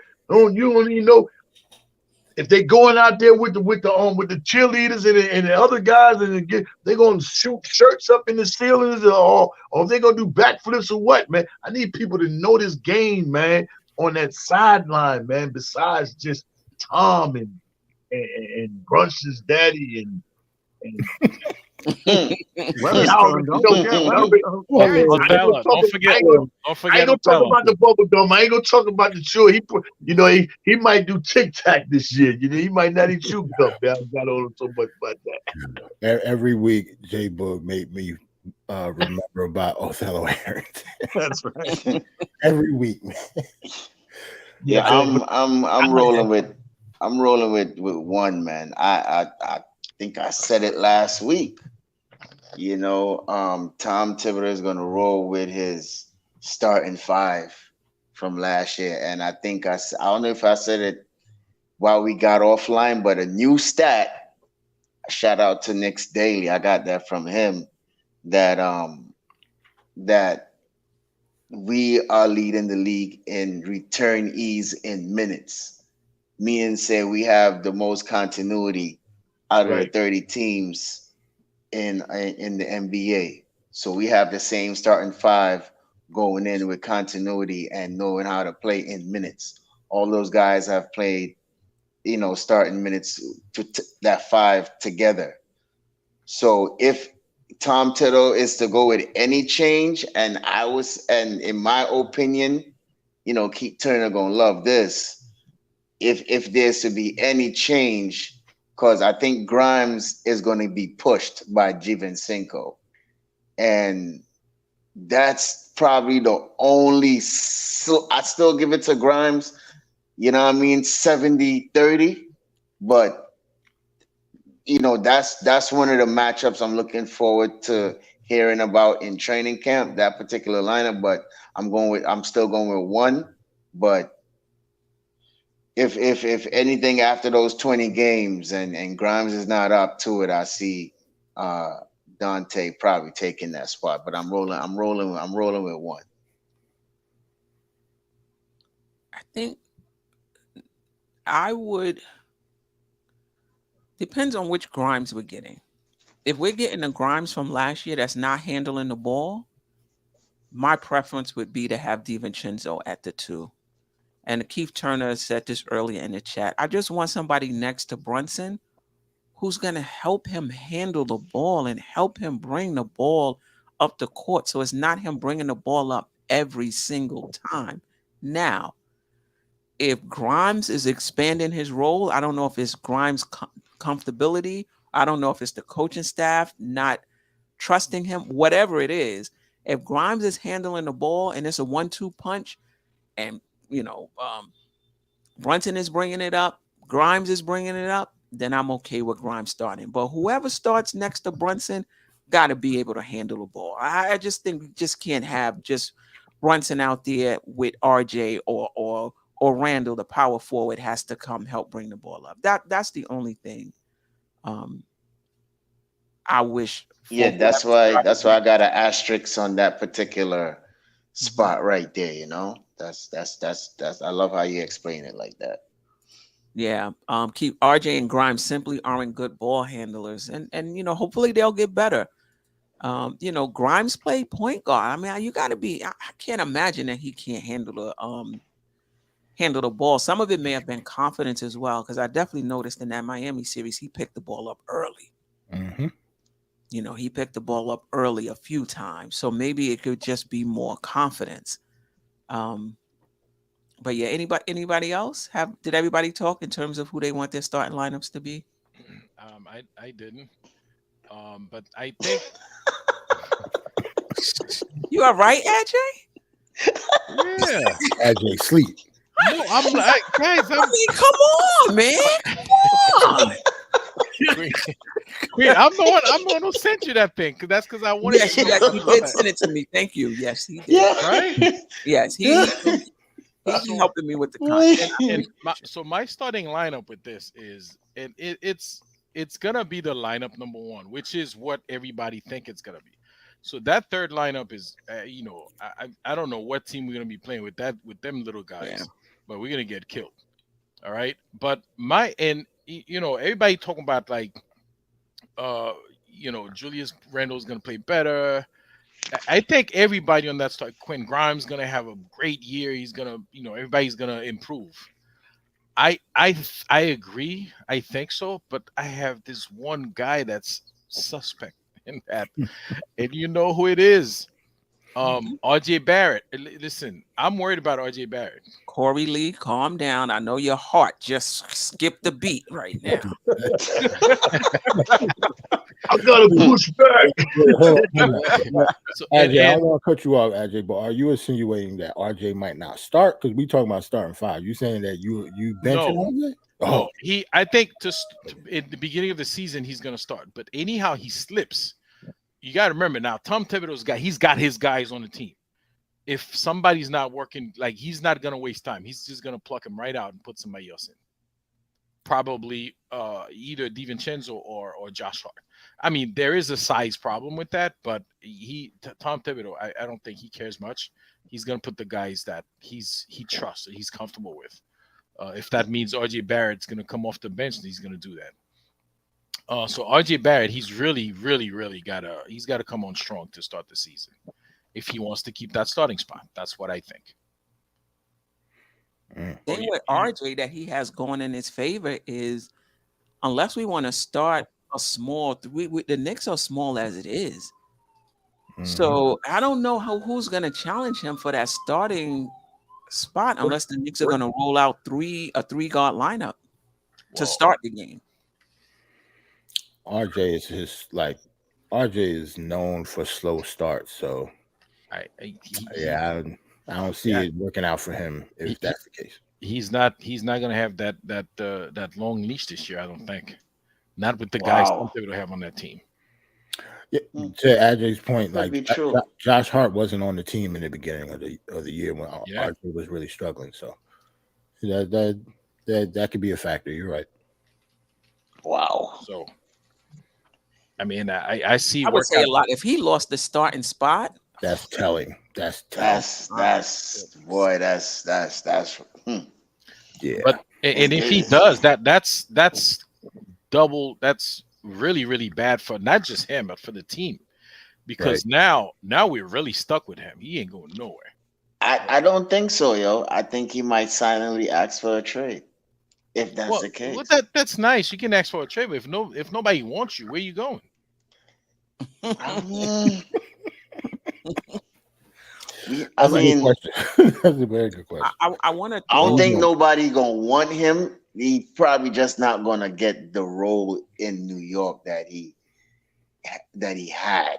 He'll be a bench player, put it like that. But I don't think somebody will pick him up. But it's just he mightn't come off. He mightn't start. He gonna come off the bench. I want to add something that Jay Boogie said last show, and that is, this is a show and prove year for, and correct me if I'm wrong, Jay Boogie, for the front office and Tibbs, because if you're going to extend those contracts, you're going to extend those contracts the next offseason. I don't think you wait until till the contract is over. And so both the front office and Tibbs may feel they might be a little gangster. Like, I can't be waiting around for, RJ, game 50 for him to come around. I can't be waiting for this player to come around. Like, this is a season where, obviously our first 3 years, organizational wise, we did well, but we still got to show and prove so that we can get our next contract. So they might be thinking that as well. And I'm not saying that he's going to, or the front office is going to do something that's going to hurt the team. But a lot is riding on this season coming up as far as their jobs is concerned. And so I say all of that to say maybe Tibbs do go to a three-guard lineup if RJ is getting off to a slow start. But I think he's going to give him every opportunity. I don't think that's a change that would be made in like the first 10 games.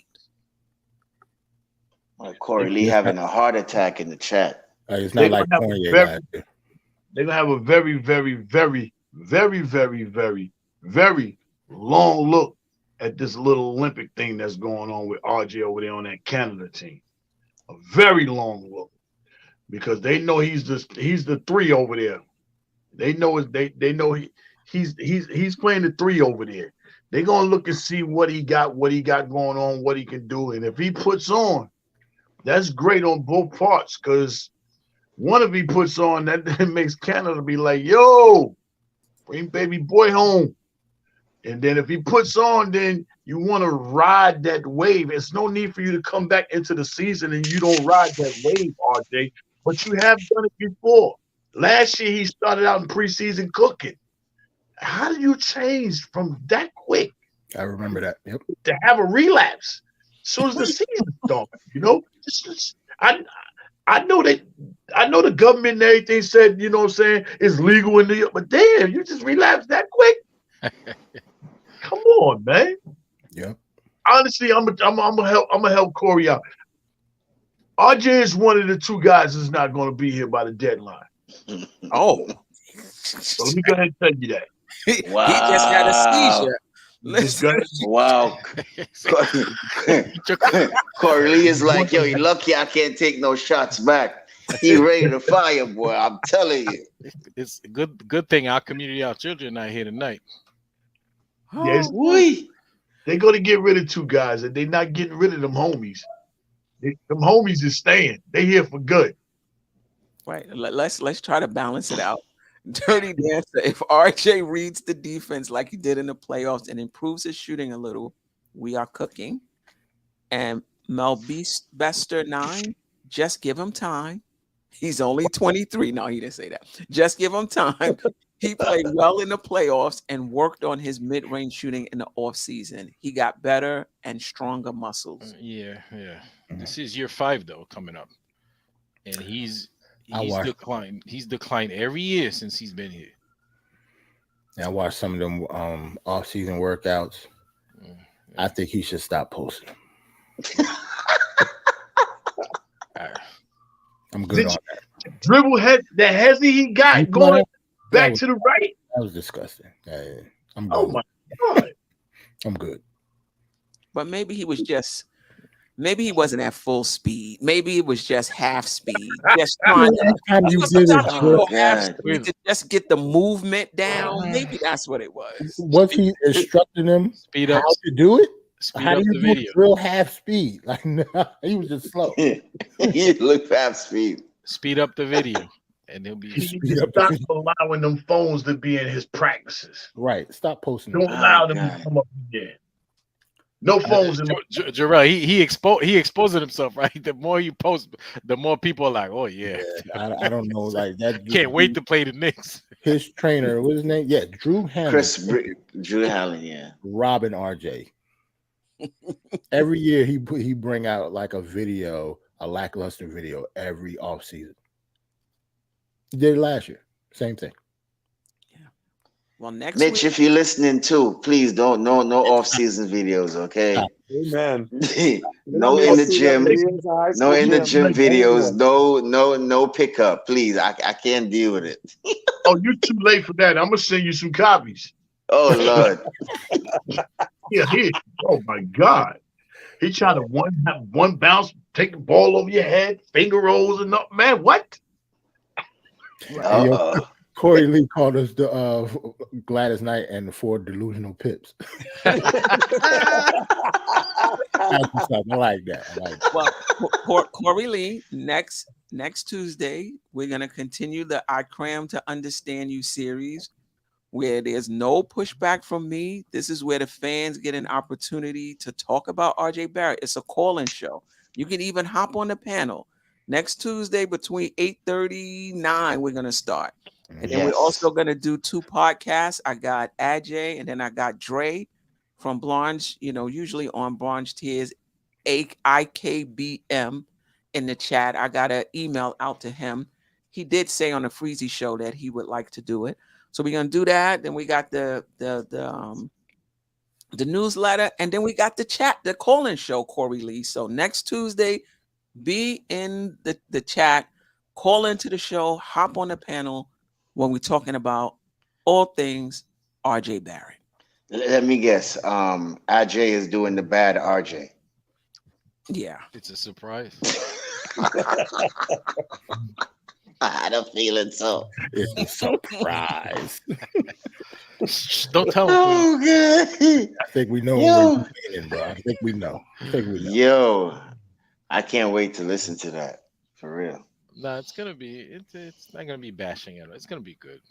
Yeah, most of the people when they get on the podcast, they're pretty even, So that should be a lot of fun. I'm definitely looking forward to that. So Corey, he said, I'll promise. I'll be there. All right, I want to hear you. And again, no pushback. I'm just cramming to understand. Just like where the supporters are coming from and where the not so supportive fans are coming from. That's it. Then we're going to do Mitch. We're going to do Tibbs. And then we're going to do some topics. One of the topics I really want to get into, I think the fan base is split on, is the whole Standing Pat crew. and just let these guys grow and play together and get better. And those who feel like we ain't going nowhere until we make a major, not that we're not going anywhere, but in terms of winning the championship, a lot feel like we need to make another move. So we'll get into that, and hopefully that all of that content will take us into The training camp. season, yeah. Anything else that you guys want to talk about before we get out of here? Yeah, I do. Real quick, I see in between what ESPN doing. They put out this 13 up there because they trying to have anything that can distract. You know what I'm saying? What they done. You know what I'm saying? That was a disgrace. You know what I'm saying? I'm gonna surely miss. You know what I'm saying? Jeff Gundy and Mark Jackson Oh calling them. yeah, Want to really miss that, you know. No offense to Doris, you know what I'm saying, and no offense, Doc. You don't even deserve to be in that position. You need to take as much time as you can to be on the sideline doing nothing. You know what I'm saying? Grandfather for a while. You don't need to be telling nobody nothing about the game when you was already coaching the game. I don't even want to see Doc Rivers, man. I'm really gonna hate missing the chemistry amongst them guys and everything, man. You know, yo, but I just want to say, yo, thank you, Mark Jackson. Thank you, Van Gundy. Thank you for all the ones that, you know what I'm saying, that they don't moved on from, you know, I just, some of them guys, somebody else good gonna be able to fit in their position and take, but some of them positions, you know, it's not gonna work. Ain't no comparing with TNT and none of that like that, man. I'm gonna miss all that mama there goes that man, you know, yeah, him man hand down and all that, you know what I'm saying? Gonna 15 miss, years, man. yeah, gonna 15 miss yeah. all that. years. Even though sometimes things gotta come to an end, but just how that was done, that was just, I my love goes out to them, man. I'm gonna miss because sometimes the game might not even be good. They make the Yes, game better than what it correct, was. correct. They just had that certain thing, and then and don't forget, you know, um, MB was the middleman between them guys. Mark Breen, that's a hell Oh, of a combination, but Bang. you know, blessings, blessings. Hmm. yeah, you right about that. I love when Jeff Van Gundy and Mark Jackson and Breen are on. Mhm. Actually, so yeah, yeah. Yeah, and also the rumor is that FS1 passed them in most subscribers right now. Oh, really? So yes, yes, yes, yes, yes. It's if you go to the same fadeaway.com, you will see it on there too. Um, yeah, man, FS1 has passed them in subscribers. So even without Skip Bayless not being there, Hmm. they passed them. I think I think it started was in January. I think it was the headline came out. It just recently came out the other day. So if y'all research it, Right. y'all should be able to see it. Yeah, man. So Did Mark that's why Jackson you do see. something? Because Mark Jackson didn't. He was spared the first round of cuts. Did they do a second round, or did he actually No, say something you and know then what? decided to let him go? They decided to let him go secondly. He was spared, and a lot of people was wondering, what I'm saying, a lot of people was like, hey, at least Mark made it through. You know what I mean? Right, right. Then he come back, you know what I'm saying, and they got rid of dude. You know what I'm saying? I mean, that But just, did he do something, or that was just the second round of cuts? that's I just the think that was second. just a second round of cuts. Okay. And one more shout out, and I'm be done. Shout out to our homie, you know what I'm saying? Our MSG worker, Miss Monica McNutt. She been putting in all that good work. She been putting it down. She put it down for women's, you know what I'm saying? She putting it down, doing her thing. She deserves a spot. If any one of them deserves a spot to move up on ESPN, it's definitely Monica McNutt, yo. So keep doing what you're doing, homie. For Yeah, sure. shout out to the US women's soccer team, man. I know a lot of y'all probably don't watch World Cup, but I do. I do. I watch that's that. I that's my do. sport right there We from know young. that's your, So we know I that's your think so culture, man. yeah, so shout out to them, and even shout out Jamaica too, man. One of the first Caribbean islands in men and women to go to the round 16, man. So I definitely got to give a shout out to JA Women's football team, man. They doing their thing, man. They play Sweden next round, and so is it Sweden or the U.S.? I think it's the U.S. plays Sweden, but No, Jamaica plays Colombia, I think. Colombia. Okay, and I think Sweden is U.S. So yeah, for all the soccer fans out there, man, yeah. All right. We Back to sweat basketball. October. No, let's stop. I'm playing. Yeah, and we sweat in October. Sweat October. I think it's 13th or 15th. Maybe the captain might know that exact number, but it's in October that Cleveland has up until October to extend him. If you want to extend him by in October, he's gonna walk. Who's this? Donovan Mitchell. He has two, but he has 2 years, and then that third year is an option. Is what I thought it was, or is it just this year? I thought they said this year October. They have to extend him, if they're going to extend him. right? I thought that's what I heard. So he's so he only has 1 more. I thought he had 2 more years, and then the option. It's only 1 year in the option. Yeah, I think that's correct. I think that's correct. Wow. They need to trade him. That's I why think it's 2 years, but I think that if that gets to that final year and he's not extended, Correct. you just torpedoed any trade value because nobody's gonna, or you're not gonna pay very much for a 1-year rental for a guy. You know, that And can just walk. And they above us on the power rankings list. And but this is why somebody was saying, I was reading an article that they may want to trade him now for that very fact that you will get more for him now than you would next year when it's an expiring. Yep. And they've already started the rumors with us again already. I think that ship has sailed. I don't see Mitchell and Brunson as a very good fit. I'll take it. I think it depends on what you do with the 3, 4, and 5. Right. What if you have OG at the 3? Changes everything. Depends on, because listen, Cleveland had one of the best defenses in the league. I mean, we beat them, but I think we beat them because they were soft. So I heard. Yeah, I think we beat them because they were soft. We punked them, really. But in the regular season, they had a very good defense because of the guys that they put around those. Because Garland and Donovan Mitchell, that's a small backcourt as well. If I ain't mistaken, I think they was mentioning that it's looking like he's really trying to pay attention to Mobley's game. And if Mobley doesn't look like he's going to turn the corner, he don't think that that'll be a player that Donovan will want to, re-sign back and be along with. So they're really looking at Mobley has to step his game up, really going into his 3rd year this year. Yeah. So he has 2 years left. He's making 32.6 this year. Next year he's making 34.8, and then the player option is 3 years from now. So he's under contract for 2 more years. Okay.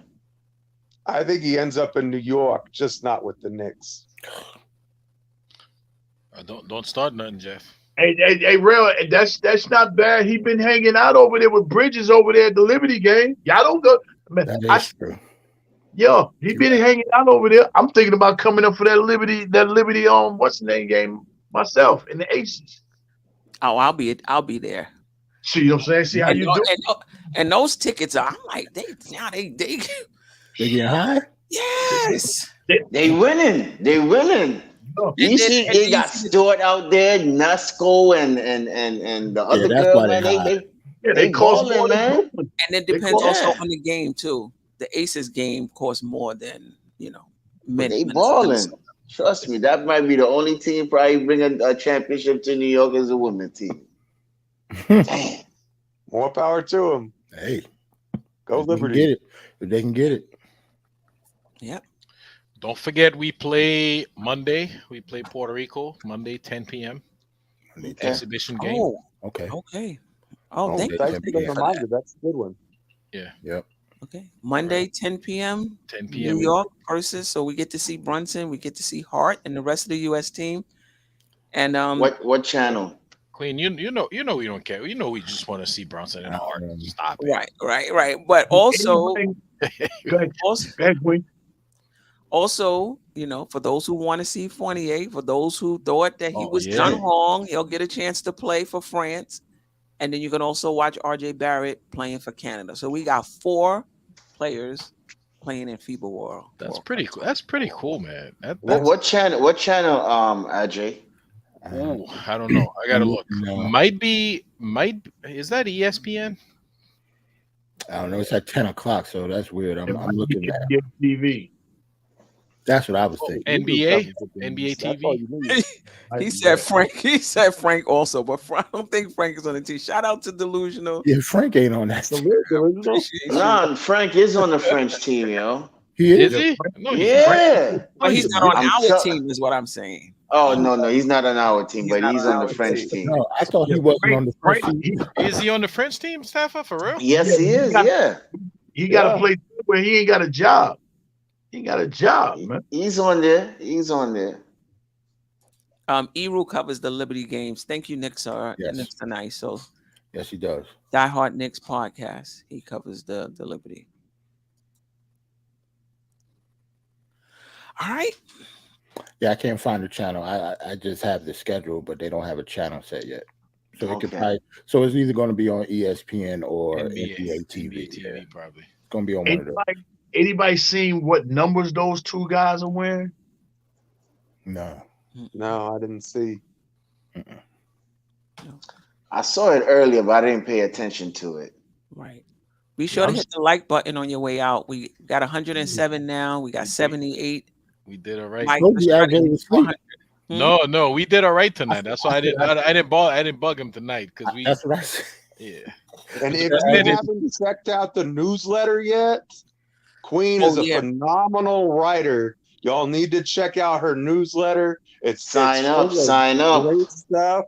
Sign Appreciate up. that. She's got amazing articles in there. She's really taken a lot of time and very thoughtful, not just the Nick content, but the mindfulness content. And I can't wait till some of that foodie content comes in, but that's just Yeah. me. You know what? I went to a few places like they have the smorgasbord in Prospect Park on Sundays from 11 to 6. Just a lot of food carts and what have you. I was eating and forgot to take pictures. And Queen went to the motherland.